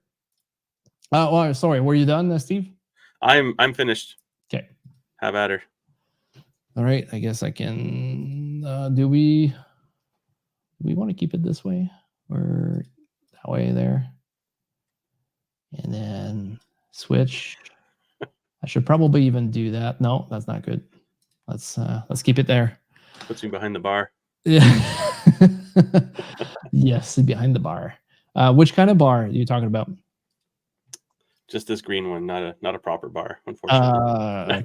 Okay. I should have gotten a glass of scotch. That would have been great. Yeah. or maybe the opposite. Who knows? Go all sideways, and then I have like really no idea what I'm doing 100%. Right? Okay. So good, perfect. So that's exactly the link that got shared by Four-Way Handshake here. Thank you very much for sharing this, and that's exactly here what I was talking about. Storage space and all that stuff. That's your maximum for free. So very cool. I mean, that's something that they should do. I know IBM, they have a community edition as well too. I don't, do they still have that? IBM Q Radar community edition. Yeah, they still do. Q Radar is the first one I started to play with. So 7.5. I can't remember exactly when I stopped. More events. Oh, so see, look, these ones are going with the events per second. Sorry, the EPS. Ooh. And the flow. So up to 5,000 flow per minute. That's interesting. I like that. I mean, maybe that's what I should do eventually. I should probably install QRadar. Yeah, that's good. I mean, like, you guys should take a look at it for sure. I think it's great experience, and then if you're able to demonstrate that, let's say whenever you go to a what's it called again, an interview basically with someone, and you don't have a whole lot of experience, or you're trying to demonstrate something or whatnot, by installing those community edition or installing the one that four-way handshake and Steve shared with us is the best way also to demonstrate that you have interest and like you want to go there, right? It's a good demonstration for this. So absolutely good. All right, so now job for experience. Sorry. So again, sorry. So you don't have to have a job to get experience. No, and that's the biggest issue. And I'm trying to change a little bit how the market is seeing this. Obviously, this is my take on that. I think potential should be out there. Obviously, depending on what you want to achieve into that position. At that point, you cannot just put potential in every freaking location, in every position, I mean, right? So you have to be careful and mindful about how you're going to be doing this. But when we're saying that there is a shortage in cybersecurity professional in this industry in cybersecurity, why are we just looking for like 10 years of experience for a junior position? I mean, I am probably exaggerating here, or maybe not. I don't know. But still, at the end, it's just to say this is completely stupid to what I'm thinking about, right? So that's why I want to change the whole thing. That's why also I'm pushing a lot more onto, like, I mean, it's still not done, but I can show you real quick, Malvik Security. .com. You can see like it's getting there eventually, where eventually I will have the actual platform to be able to show everyone, and you're going to be able to go there. And that's exactly what we want to do. The way I'm explaining, I'm not saying that it's going to be done within the next 6 months or so. It's probably going to take a little bit of time, but this is where all the course is going to go. And then the how I want to evolve the whole thing is going to happen as well. And hopefully we can restructure how the training is actually done and how people are actually hiring people as well too. So we'll see. All right, I need to go back to this one here. Okay. Perfect. Okay, good. So now we are going to take a look at that. So we need to confirm the exact time the SOC team executed the artifact collection script, as this was not included in the report. They utilize the same public-facing IP address as your system administrator in Lincoln. So here they're saying that's when they executed the artifact collection. So script, and I'm assuming it's probably like the cats dash scale.sh or something like that, right? I'm assuming that's what they're looking for. It's probably another way to do it. And I don't know, maybe am I able to just do it from here, just real quick for fun?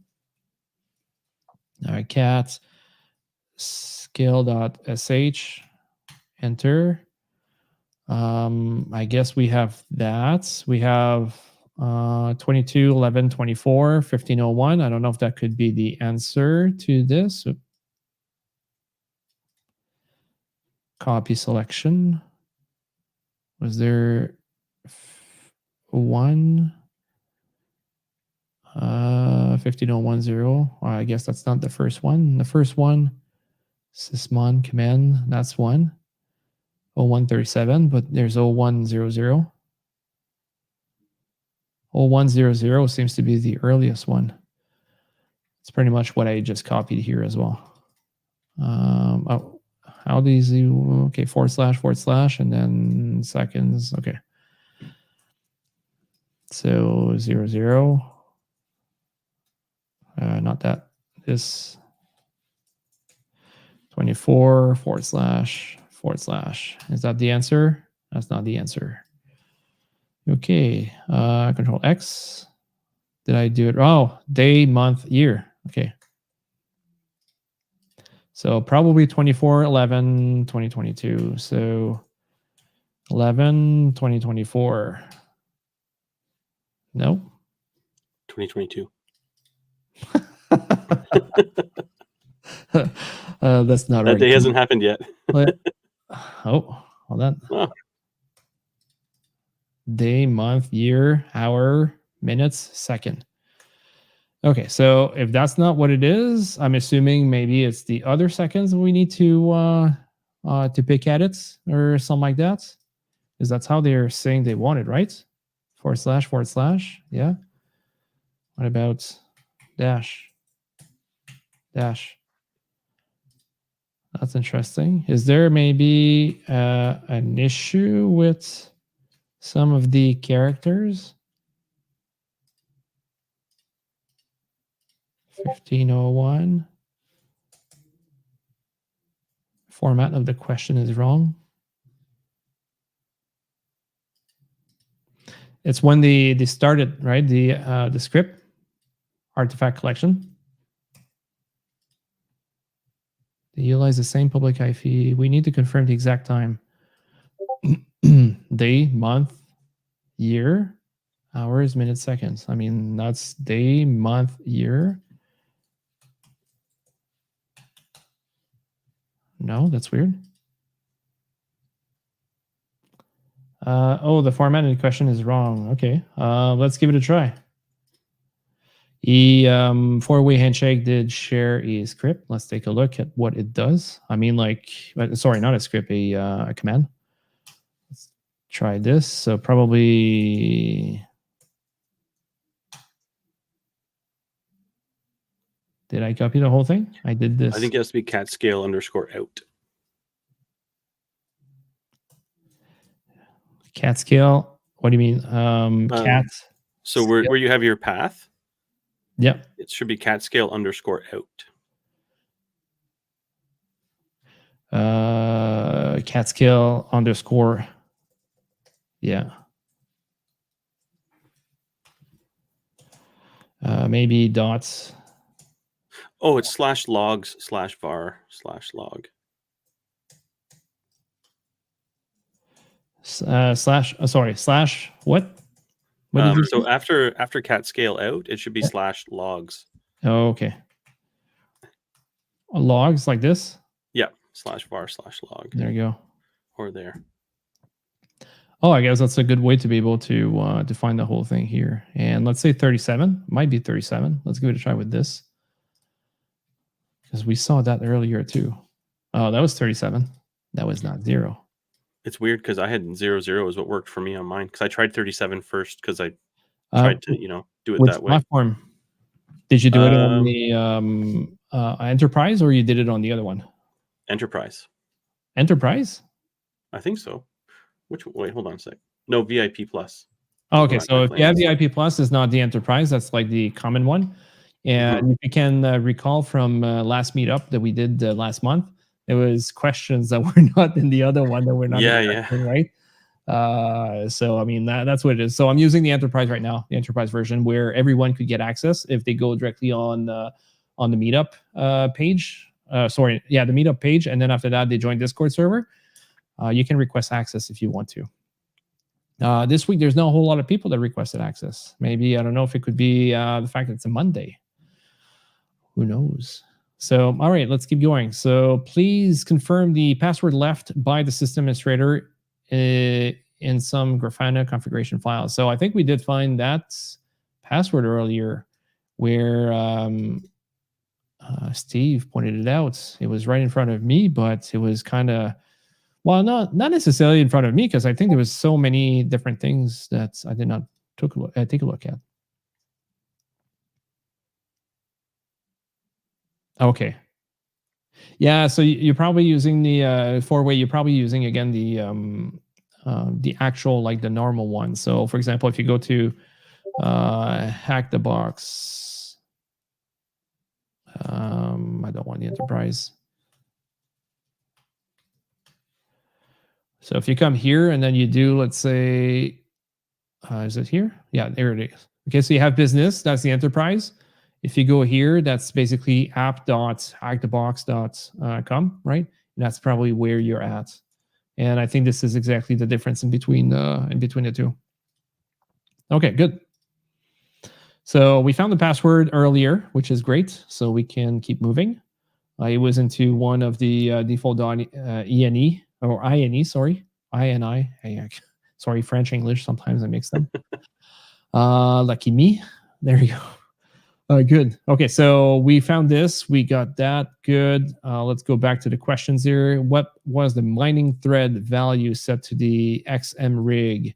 So I guess in this case, what we can do here is we can do a grep -ir, and then now we are going to take a look for this, and then we can probably do a grep onto a thread.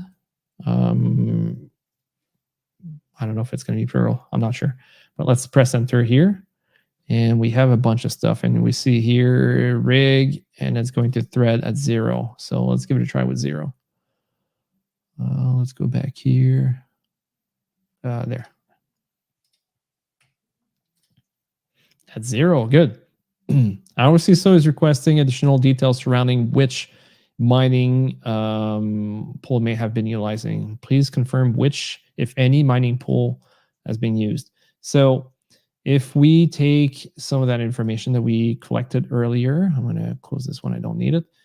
If you can recall, I found this. We talked about Monero, right? But we also found that here the XM rig is an open source cryptocurrency mining software apparently designed for mining Monero, right? So when I saw that Monero, I was like, oh, that's interesting. And then Hero Miners. I'm wondering if we do, let's say, a copy and we put that in ChatGPT. What is this? We're just going to go simple. So here it's going to say that it's a mining pool website dedicated to the cryptocurrency. So it's basically telling us the almost the exact same thing that we, like, at least I was expecting in here. And it seems that potentially could be our answer there. So please confirm which mining pool it has been. There you go. So now we have the Monero Hero Miners. Another thing that we could have potentially do as well is over here, miner. Is it miner? Not miners like miners below 18. I'm saying miner like mining. Miners, mine maybe? What was the, that's too much. Whoops. Mining. No, there's way too much as well.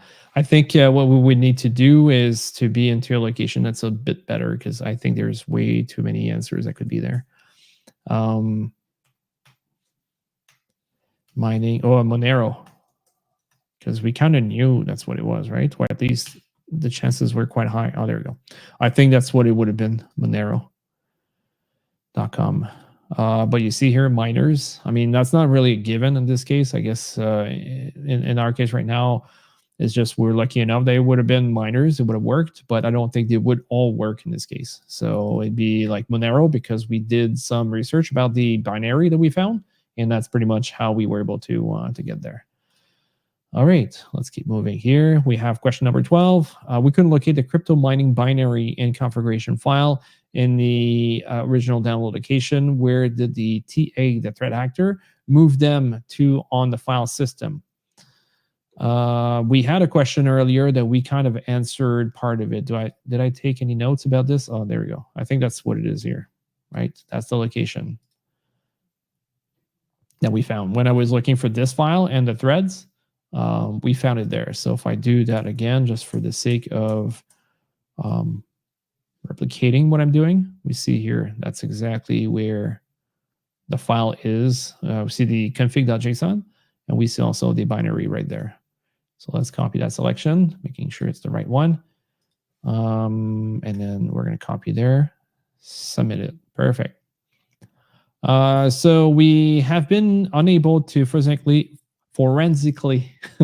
recover the injector.sh script for analysis. We believe the TA threat actor may have ran a command to prevent us from recovering the file. What command did the TA run? If you guys remember, I think we checked for this and I kind of emitted a comment about that, right? So without going there, do you guys remember what it was? Can we go for a ticket on this case, Steve? I think we have 3 to go away or to give away. Yeah. So what was the command that I pointed out that got rid of pretty much of injector.sh? Do you guys remember? The first one to answer on YouTube will get a ticket offered by Steve in the blue corner. Steve in the blue corner. It's time. Do you guys remember? Oh, hold on. I needed to move down my stuff. Shred, there you go. But that doesn't fit the format. What do you mean? I'm not too sure what you mean by that. So that's the right answer. Four-way, confirm me if you can attend or not.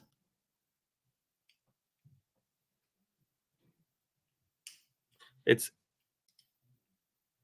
the right answer, but it's not the right answer in the question box or in the answer box. No, that's not the right answer. Probably that's the whole thing. So cannot attend. So there's still time for someone to be able to get it in there. I guess that's a free ticket to someone now.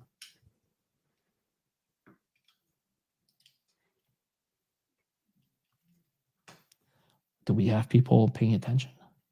There's 28 people here.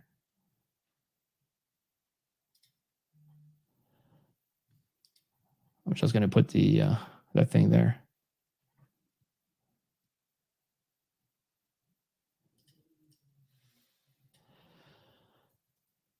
No, nobody else is answering this. You guys are shy. All right, so let's do a what I wanted to do now. Grep, there we go. Grep IR, and we are going to put this here and then press enter. So I see the answer right now. It's right in front of me. I mean, it's a bunch of text. It could be hard for some people to decipher exactly what's going on there, but it's there and it's towards the bottom.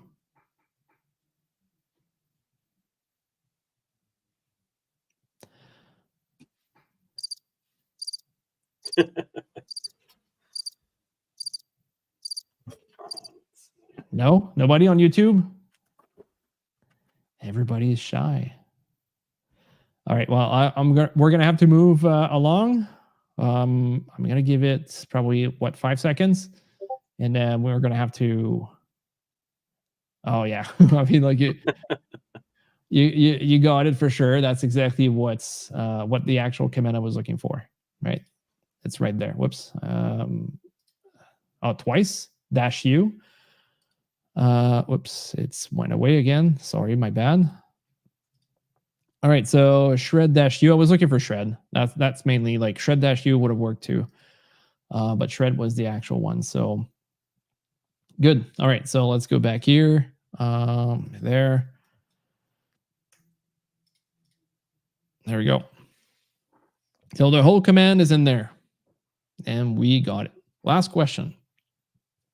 So how often does the cron job created by our IT admin run? The script modified by the TA, and the script that we talked about earlier is right over here into our notes. So we saw here it's at 8 hours, 30 minutes on a daily basis. We have, whoops, not that. We are going to have this, and that's like I said, on a daily basis. So if we come back here, there, so we're going to write daily. Then after that, 8. 30. I don't know if I'm going to have to write a 0, so we'll see. So daily 8, 30. Okay, maybe I need a 0 before. Maybe I need a capital D. No. Maybe I need glasses. Daily, monthly. There's a dash. Hey, got it. I didn't see the dash, so that's the reason why I didn't get it initially. But I mean, they're very, very tricky on these things. I wish they could have some variation a little bit to the mix, so it makes it a little bit easier. I know some other platform, what they do is they are going to help you out a little bit with this by giving you like it's very close. Like, did you miss this or did you miss that? So kind of recognition a little bit up to where find all these things. So no, that was not in the bash history. This one.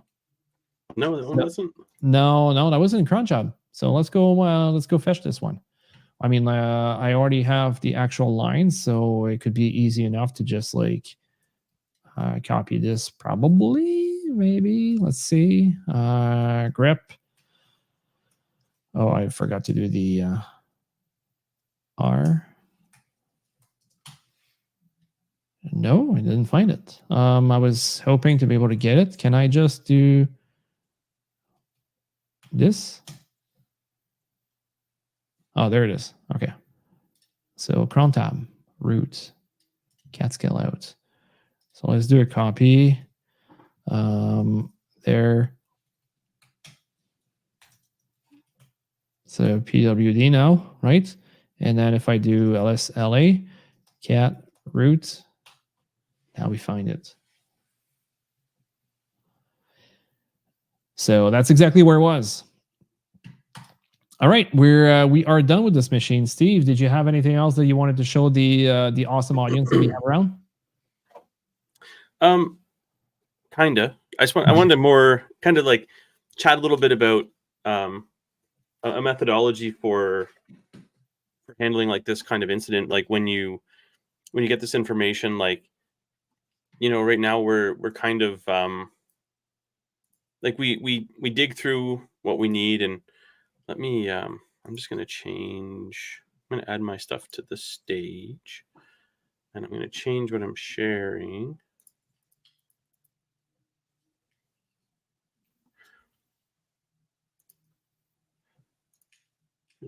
Okay, I'll stop screen. Sorry, just one sec. Share screen.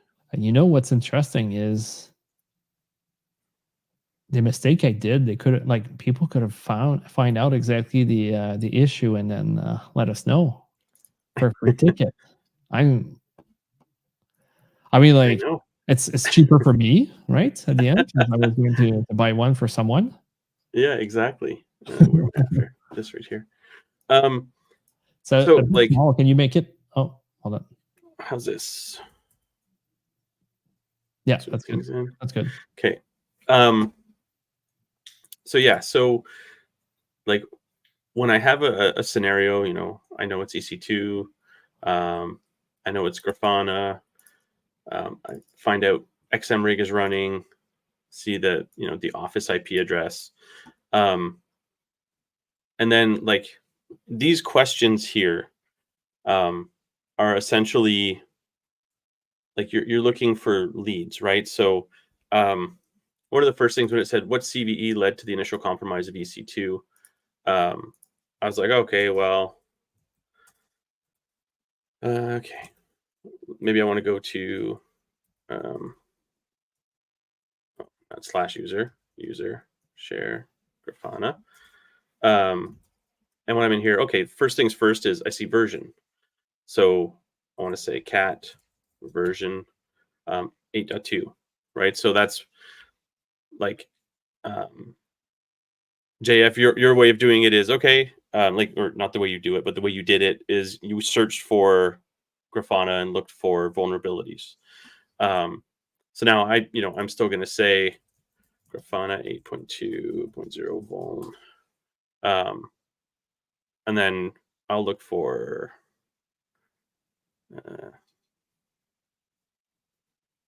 sorry, my eyeballs are falling out of my actual head right now. This is the vulnerability, right? 43798. Yeah, that's the one. Okay, so I might then want to figure out. Yeah, it's small on my screen too, actually. There we go. Maybe that's the reason why you're having issues seeing. Yeah, it made things bigger. So then I'm like, okay, this is going to be arbitrary file reading vulnerability. Really, if I look here, CVE details. Again, we're small. That's okay. Code escalation information leak bypass. Okay, so usually when I'm going to go CVE. That's what I did, I think. Yeah, so this is the one. High severity fix, and then path traversal. So because I understand what vulnerability it is and what path traversal might look like, I could dig in and look at the exploit and I could find the exact same thing. But what I was thinking was, okay, and I can do this here. I can do this through CLI is I can say, okay, what have I got here, right? And I've got Grafana. So I've got data log. Now I'm going to say, okay, I really want to just find, and again, this is like, you might not know what a directory traversal is, but if you look up the exploit, you'll see that there's a lot of .. to give you that, that traversal, right? So then I can just look in here, see if I find that anywhere, right? Keep in mind as well, this is the most common one we're going to see, but sometimes you could see like .. Yeah. I mean, like it just goes, or it could be URL encoding. It could be fuzzed, right? Yeah, exactly. It could be fuzzed. Like it could be .. // and you know, you can search for variations, right? So this is kind of the low-hanging fruit search, really, right?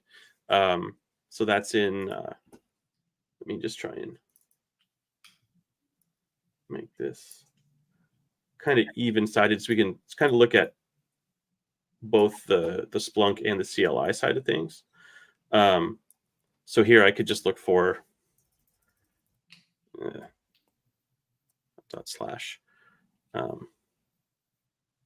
so here I can see, and then if I want to make it a little bit simpler, I can say count by, let's say path. So then I can see like which path, or I could even just do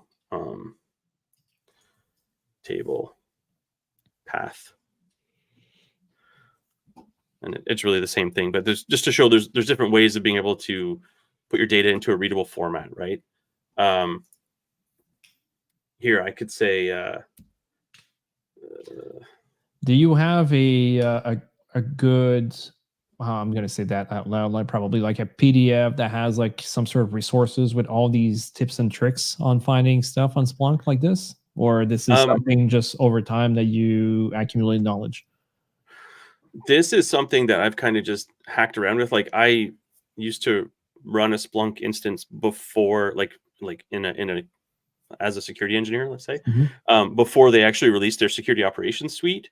So Splunk Search was my life, and I am so bad at Splunk Search now. I'm just as I go, I kind of have my notes in an Obsidian file. But yeah, I don't have like a cheat sheet or anything, but I did find one somewhere. I'd have to dig up. If we want, I can put that in the Discord channel as well. I mean, creating something like this could be very useful for sure. Absolutely. Like an actual PDF with all those resources and most common searches that can be done. Obviously, like I know a couple people would be very interested in that for sure. Yeah, absolutely. And you know, that's something I can probably whip together. And I also like kind of drawing the parallels between what am I doing with Splunk versus command line kind of thing. Yeah. Because here I might want to say table path, remote address. And the reason why I do this is because now I'm starting to find those IP addresses that we were looking for, right? What are the malicious IP addresses? So, oh, okay, I've got X number of IPs, right? So then I could just say stats count by remote IP or remote address. So now I don't need to see necessarily the entire command line or the path. I can just see that these 4 IPs, and really it's these 3 IPs because this one here doesn't matter.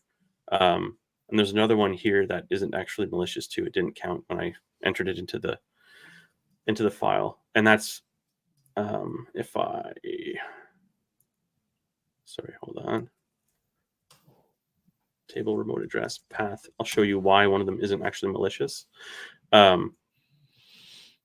Because they're not all necessarily going for etc password.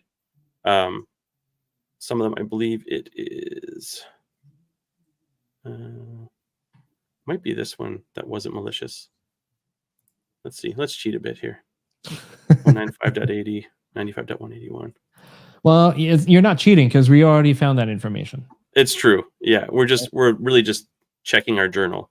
Yeah, we're double checking, making sure that we're collecting logs properly, and then it has not been truncated as well either. Making sure that Steve did a good job, right? Exactly. So that's how we can see now that not all of these are searching for etc password.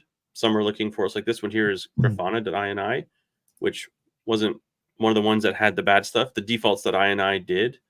Sample.ini did not, but potentially could. If you use sample.ini as a template and you put a password in there, a default password or something, and then you ship that config to a different box, and then you just rename it, or you create a copy of it rather than actually using it, you might leave that file, you might leave permissions on that file that shouldn't be there, or other security gaps that can be led without proper authorization. So this is just the beginning of, I'm looking through, I'm saying, okay, I found the CV, found the IP addresses. What accounts did I use to authenticate, right? So then I can just even say table, is it user?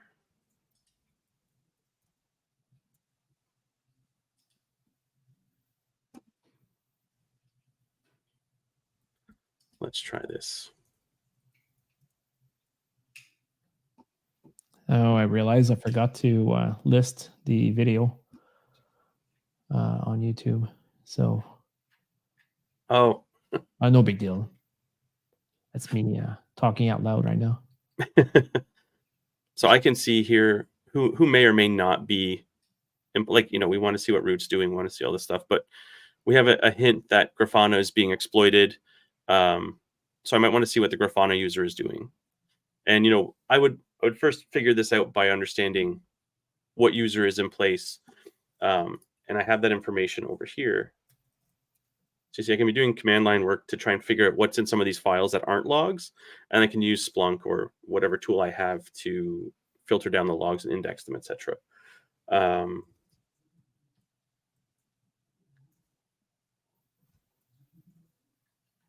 Directory traversal. What have we got here? So you can't scale out. And I might want to look for, again, here, the user files, right? So I can see there's home root. So what's in home? It's just Ubuntu.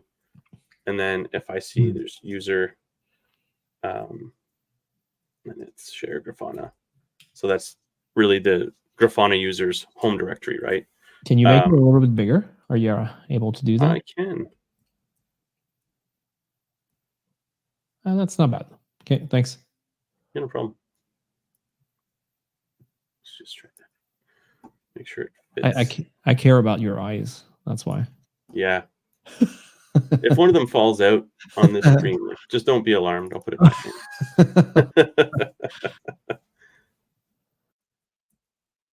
So here, then this is where I can start. Oh, okay, I have my hidden files because I didn't pull anything but the hidden files. Then I can start doing more digging, right? And then in here it was, we just did, actually, I like less. Files, user, share, Grafana, and then .bash history, for example, if I want to look at what commands were run. So again, this is where we see stuff like this. We didn't know at this point that this was actually where anything was stored, so we don't know. But as we look through, we might wonder where this automation, like make dir automation in opt, Okay, how'd you get permission to do that? We have questions. um, and so, okay, there's a reboot, sudo su. Oh, interesting. What happened there? This is like a really good spot to take us that extra step further. And these, like the files, like the hidden files like bash history and stuff like that, we're not going to have the same data as in logs, but that's what our grep is for, right? So just kind of trying to, and again, we're trying to make sense of all this, right? And if I had more time and energy, I think maybe next time around, what I'll do is I can build an actual timeline from the data that we have, and then we can work through the timeline and be like, oh, okay, this is what has happened, and then give it kind of the incident responders viewpoint of, here's how we go through like the entire process kind of thing. Because like you did it differently than I did, and I was like, oh, so now I have some other tips to look at. Because for me, I'm predominantly a log guy. Like I have had people in the past, like I forget how many firewalls I was managing, but there's too many. And I would always look in the logs whenever there was an issue, and the guy's like, "Why don't you just search the config?" And I was like, "Because I don't know the config. Like, I didn't build the firewalls. I only know what I'm seeing. And if someone tells me where they're coming from, where they're trying to go, and what they're trying to do, like what protocol or what application they're trying to run, I can find that here. But it's a lot harder for me to tell you if an access list doesn't cover your specific application." Yeah, my question to you would be that now that let's say you are trying to do this here, you have to rely on saying that your log are correct 100%, right? Because you may not find the answer. And for let's say for a hacker perspective in general, they're going to go in there, they're going to try to figure it out what's the technology. They're going to read on it. If they can install, let's say, an application onto their own server, they're going to install it and test it out, do a couple things, do a proof of concept, and then once they are good to go, they know they have weaponized, like a weapon in place, and then they need to deliver it there. Then after that, they are going to exploit what they need to exploit.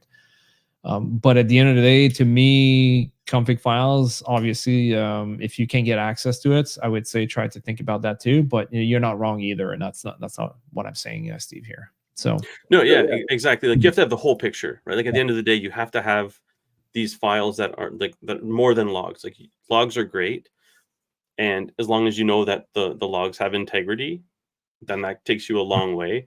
But then, a lot of stuff not necessarily on the network. Like it could be something that's happening on the endpoint. So you have to also have config files, registry, scheduled tasks, all that kind of stuff. And that's what really this cat scale, what it pulls, right?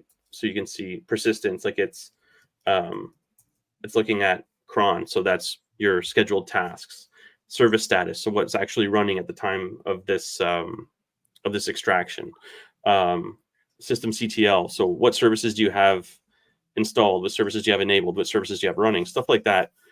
You need that as well as the logs. So, okay, maybe the service is running, but what is it doing? And if it's not sending anything across the network, you're not going to get logs, right?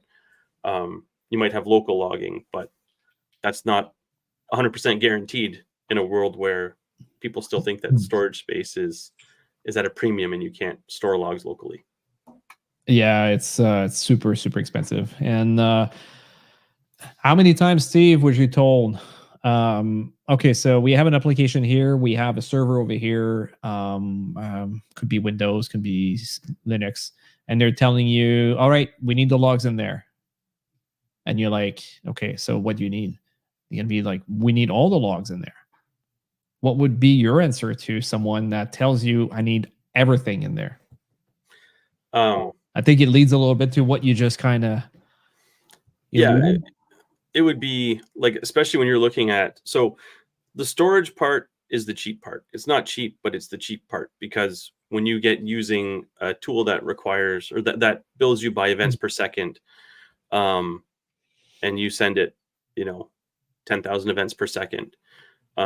Yes, you get the wholesale deal because, each event will be cheaper, but you're still paying a lot more. And as that's like, it doesn't scale, right? Like, I'm trying to think of a SIM that I've used that didn't cost $1 million easy, just because you want everything. You don't want any filtering. You don't want to, try and take out any of the cruft. You want to have all the logs, going through the SIM. It's one thing to have them stored somewhere where you can search.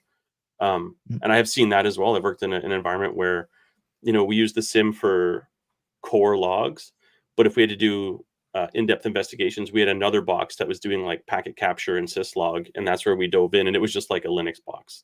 So all we were paying for was the hard drives. We weren't paying for any special software.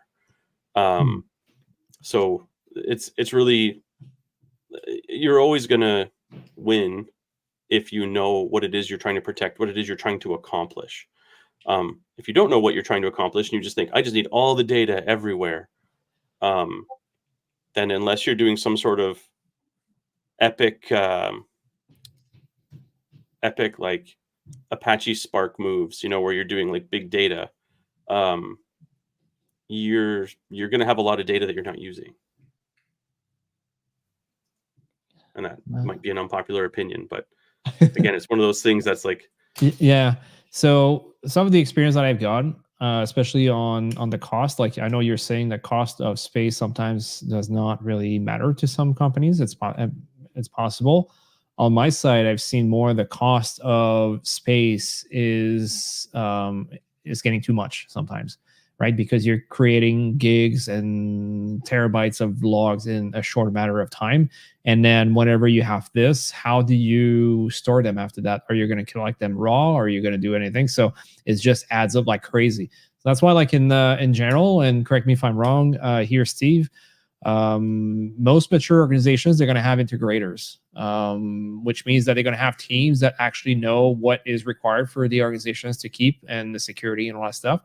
They're going to meet with the SMEs, and they're going to meet with the risk management or so on, and it's going to try to figure it out. What are the actual when I said SMEs, it's SMEs of the application or the software, whatever, right, or the device, and then they're going to figure it out exactly which log seems to be good for what they need, right, and then make sure they filter out everything else that's not needed, because at the end of the day, it can ramp up so fast and it's crazy. I've seen like at one point, there's a syslog server that was there, lots of space in there, and just because they want to transfer all the logs from like one specific environment that was just a little bit detached from that one, they wanted to transfer everything into one place. They're like, yeah, sure, send everything, and then they send everything, and then they crash the server straight up, right? So obviously that's one thing, crashing a server when there's too much coming up. That's one thing. Secondly, as well, if you start filtering out logs that you don't need, maybe it's going to be a little bit easier for the system to handle, and maybe you can keep the same system you have in place. So to me, I see this as potentially costs on hardware that's going to be higher in that case, depending on how it is, because the more data is being processed, more resources you need to be able to get the logs in place, especially if they go as fast as they are. The other thing too that you have to keep in mind, and that's again another thing I've seen in the past, Windows machines, I can't remember exactly what it is, but they have like something, a process out there for updates or whatever, and it's utilizing the network. It's going on the internet, checking out quite often, and it's checking out so often that the actual firewall, or this, I think it's the firewall, keeps crashing because it gets overloaded, right? So as soon as you do, let's say, a low level, like super slow VA scan on the network, it crashes it, right? And the firewall is not able to get this. So if we add up on top of this a lot of logs going through firewalls for whatever reason, depending on which environment they are, DMZ or whatever, it can be also super bad for the network to get everything over there. So I would just be careful with this as well. But if you have a good amount of money, and then you see your devices are not being utilized that much, I mean, unless you can expect a DDoS going through your network, you should be good to go normally. So that'd be my take on this. Yeah, and I like one of the first attacks I've ever lived through was it was 4 IP addresses were essentially causing a DOS on one of our networks, and I found it. I was using Splunk at the time, and I was like, oh, I can see these 4 IP addresses are just pounding us. And someone said, well, our firewall should be able to handle that. And I was like, okay, so they're good for that many events per second or whatever, that kind of throughput. Actually, should we make this a question? I mean, it's all about you, Steve, right now. You can make Okay, it a question, and then people can be just be livid out there and just throwing all kinds of answers just to make sure to get it before. So they're gonna brute force you before you actually finish the answer. perfect. So question for a B-sides pass. If I have a firewall that says it can take 10,000 events per second, and it's getting 10,000 events per second, but I seem to be not able to pass traffic through it. Does anyone know why, or have an idea as to why that might be?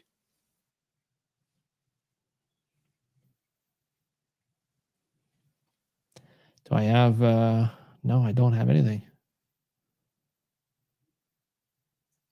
Oh, I was looking for a clock. Do I have a clock thing? No. No, I Jeopardy have music? Anything? well, I have this. I have the crickets I already talked about. I have people clapping. Yay. I have the horn. Nice. I have music. There you go. Yeah, yeah. Oh, there you go. You got a question. I'm gonna stop now. Yeah. So, so rate limiting not enabled. Actually, you know what? To even pitch it a different way, the firewall wasn't even getting. So let's say I said 10,000 packets per second. It wasn't getting 10,000 packets per second, but it was still getting denial of service. And the hint I'll give is that it's not really even related to like network, like packet shaping or rate limiting or anything like that.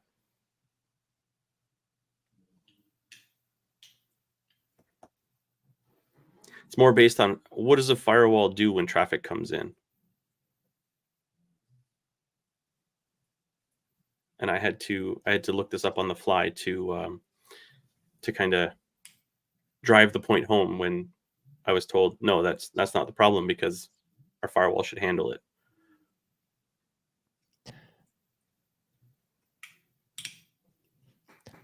Okay, I'll try the other one. Woo!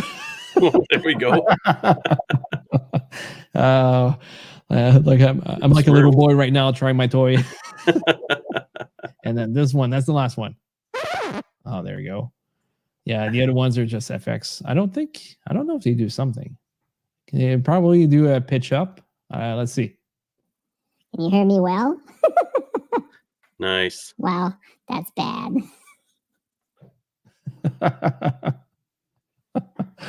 Oh my god. Yeah, I'm not gonna try the other ones. You guys are gonna think I'm crazy. Nobody's gonna come back here on stream, and then that's that's gonna be bad. So this is getting warmer. Oh, perhaps the packets were so large that opening and examining them was too computationally intensive. Oh, interesting. It does have to do with computation, but it wasn't just the packet size.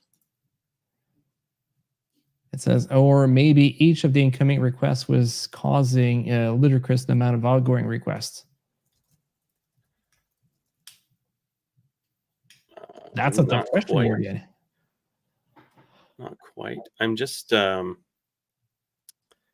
are we laughing at laughing? I guess that's the new thing. that's on this. I'm looking for a diagram.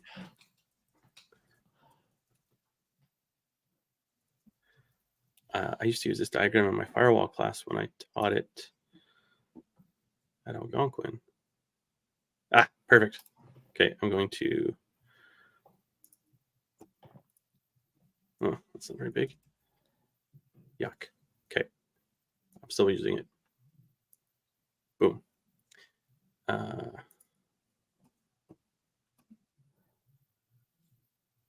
don't see my. Oh, wait for it. Here we go.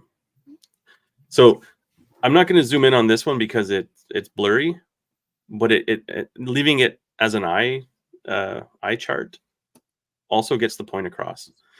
So every time a packet would come in, and this is the next gen firewalls. We weren't using Palo Alto at the time, but it has to take it, has to understand what the packet is actually doing. It has to say, okay, do I already have a connection? Do I have a route? Do I have NAT in place? So it's doing some computation, right? And that's all fine because that's what the firewall is supposed to do. And then every time the traffic is blocked, what happens? It creates a log. It creates an SNMP trap. And then it has to discard the packet. So essentially what was happening was we were getting hit with, let's say, on a firewall that can handle 10,000 packets per second, we're getting hit with like 8,000. But then because it has to do all these other operations, it was spiking the CPU to 99%. So it just stopped passing traffic altogether. And that's based on, like, if it was a next gen firewall, like let's say it was a small one, now it's got to go through and, oh, do I have a policy in place that says application identification? Now I have to like look at, see what kind of application it is. Do I have to dig in and do content inspection? Firewalls actually do a lot when they pass traffic, right? Which is why they're usually expensive and have a lot of processing power. We were using, like, the reason why I was with this client in the first place was to replace old stuff with new stuff. And the old stuff just got the shit kicked out of it, for lack of a better term, by having all these other processes happening as each packet came in. So you were essentially multiplying whatever was coming in by 4, right? Because you still have to send out all the alerts to syslog, plus save one to the drive, plus do this, plus do that, plus do this. And it was really scary, but interesting to live through. So let's head back to here. It was scary, but it was interesting to live through and understand that, like, not all attacks have to be so big or sophisticated, right? It's just a matter of understanding the technology, like you said, JF, like understanding what it is you're trying to achieve and what it is that's in your way. We're like, okay, well, how can I break that? And like we had 4 IP addresses, and I just had like a graph showing how much more traffic was coming through these 4 IP addresses than everyone else, which still didn't make sense. But when you understand that, like, or when you think about it, it's like, okay, yes, these 4 IP addresses are smashing us, but everyone else is still trying to get their traffic through. And because these ones are failing, they're also causing so much more compute on the firewall to do all the other tasks it has to do that are associated with permitting or denying a flow. So it was very interesting. And I wish I had been close to those firewalls to see how hot they were as the CPU spiked as this traffic was coming through. So that's kind of my interesting story from, God, over 10 years ago now. But still, this story is still extremely important for everyone. Another thing that I would add on top of what you just mentioned there is the fact that it's not because you're blue team that you install devices that the vendor is responsible for making sure they're all safe. It is your responsibility to understand what are the capabilities, their limitation, and where exactly is going to bring you if something else happened to it. It should be also your job. I mean, it's not everyone that can do that. It's not everyone that can, or every organization that can afford to do this. But if you're able to have a sample and then try it out and test it as much as you can to understand those limitations, then you build checklists according to some of the stuff you've discovered. So if X happened, you do checklist A. If Z happened, you do checklist B, right? So those use cases, checklists, and like the procedures in place are going to help you out to extremely to be able to understand what you need to do. And it comes down as well with a military perspective also, if we want to count this into the whole mixture. So in the military, basically speaking, and I'm quite sure that a lot of you guys probably already played, let's say, Call of Duty or Medal of Honor or whatnot, right? So all these things may happen. The thing is, like, obviously when you play games, you just get in there and that's it. But I mean, like, you just want to play for fun. If you want to start playing for competition, you need to test the capacity of the weapons. You need to understand how they work, right? Another thing too you need to understand is also the TTPs, the tactics, techniques, and procedures of the enemy, right? So whenever they attack you, you should be already well aware about how they're going to attack you. So again, the cybersecurity is the exact same thing. So when we talk about military tactics and so on, we have to find a way to translate it into the plain English cybersecurity language, and then be understandable about the fact that we can be under attack 24/7. It doesn't like it's not waiting for you. There's an attack that was done on a Friday just before Christmas, not a long time ago, and then everybody left in the morning. Right? They went there, they saw everything is good to go. Then a little bit later in the morning, got under attack, but everybody was gone. So I mean, that's what it is, and that's exactly what's going to be happening. You have to be ready to be under attack at any time if you work in cybersecurity. It sucks, but it is the new type of battlefield that we have to understand. This is exactly that. So if you get a chance to be able to test your, technically speaking, your weapon, your line of defense, like a firewall, like any other things, do it. But obviously make sure you have approval from, I would call it the chain of command, right? Your superiors, to make sure that what you do is not going to affect the whole production system. And then if you can do it into a development environment, that's even better, right? You're not supposed to test in prod, right? I guess nobody does that. Yeah, exactly. Right? Yeah. Okay. Good. Everyone has a lab. Yeah. So that's the thing, and got to be careful. So, Steve, I'm sending you a message real quick. You just tell me if you want to do that. That's on Discord, and it's up to you. And if you say no, that's fine. I understand what you mean. If you say yes, let's do it.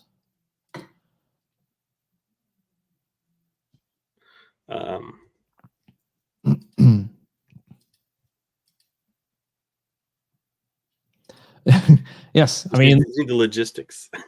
Yeah, we have people directly into here, and then the first one to, I don't know, to do what you say could be. So we can make sure that we are done.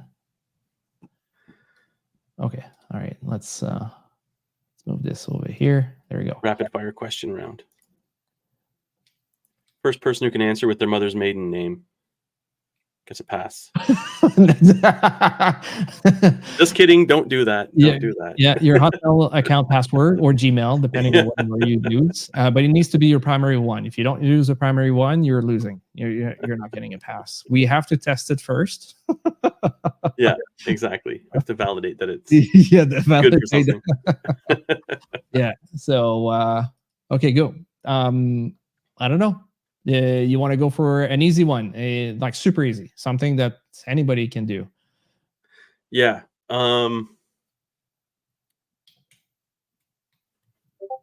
What? Okay. Sorry, that was. Oh, wait. By the way, again, it's on YouTube. Please, if you want to answer the question, just answer it on YouTube. I got the. I also got a message about the typo too. Interesting. I didn't notice it till just now. Okay, so I got a question. Yeah, go for it. I got an easy one. So, what come after 2? The number 2. What comes after the number 2? First one to answer that can go to B-Side Ottawa will get a free ticket. Hopefully we can give them away right now, or as long as people are willing to answer here. Maybe I should put the. Let me do this here. It's also the square root of 9.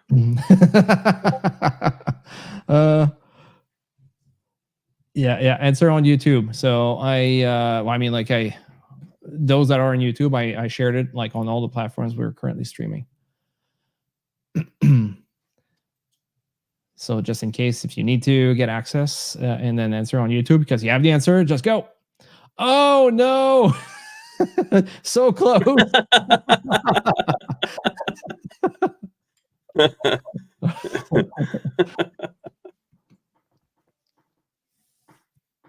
Can you answer on YouTube?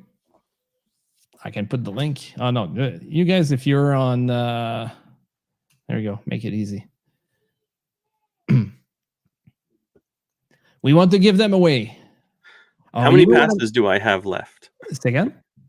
How many passes do I have left? Oh, that's yeah. It's the exact same question. I'm just trying to ask the same question different ways. Yeah. So you know what I was listening to yesterday, partially yesterday.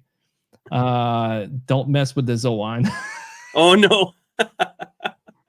I was like, I watched it was like, oh, I don't know what, 20 years ago, something like that. And I was like, oh my God, this is like, I thought it was funny before, but it was a different different mentality than what it is today. And I was like, oh, I don't think of like a movie like this would fly again, like in this age, right? But it was it's so funny. I mean, Scrappy Coco. I forgot about that. Oh yeah. Oh man. Yeah. Okay. Answer yes if you are able to make it to B-Sides Ottawa and would like a pass to B-Sides Ottawa. I guess that's even an easier easier Yeah. one. We're having issues with people counting up to 3. Oh shit. Oh no. Hey, you're going to B-Sides Ottawa.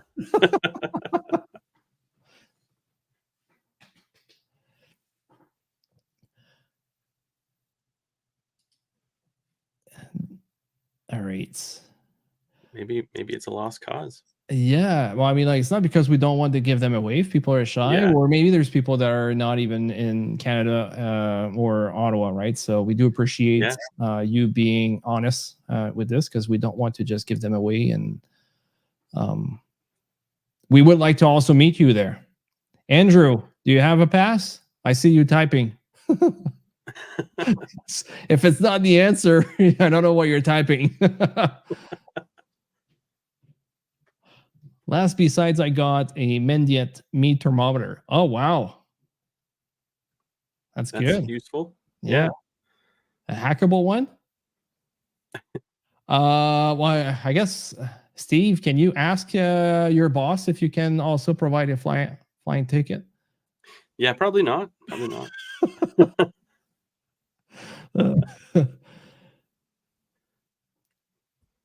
Okay. What I will say then is, if you're interested, reach out to me on LinkedIn or Discord. So I have 2 to give away. So those who won, so Massus and Drew, send me a message on Discord, and I will get the details I need to hook you up with a pass. And I believe they're VIP passes. Yeah.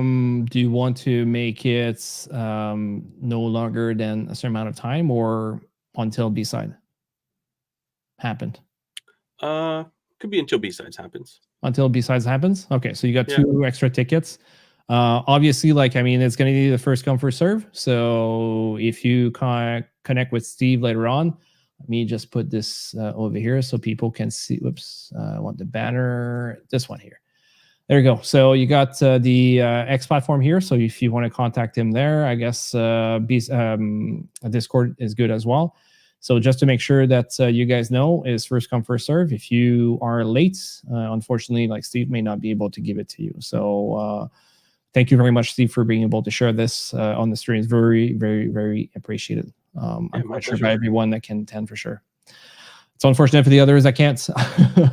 All right, good. So do you guys have any questions or anything else that you want to add before we end the stream?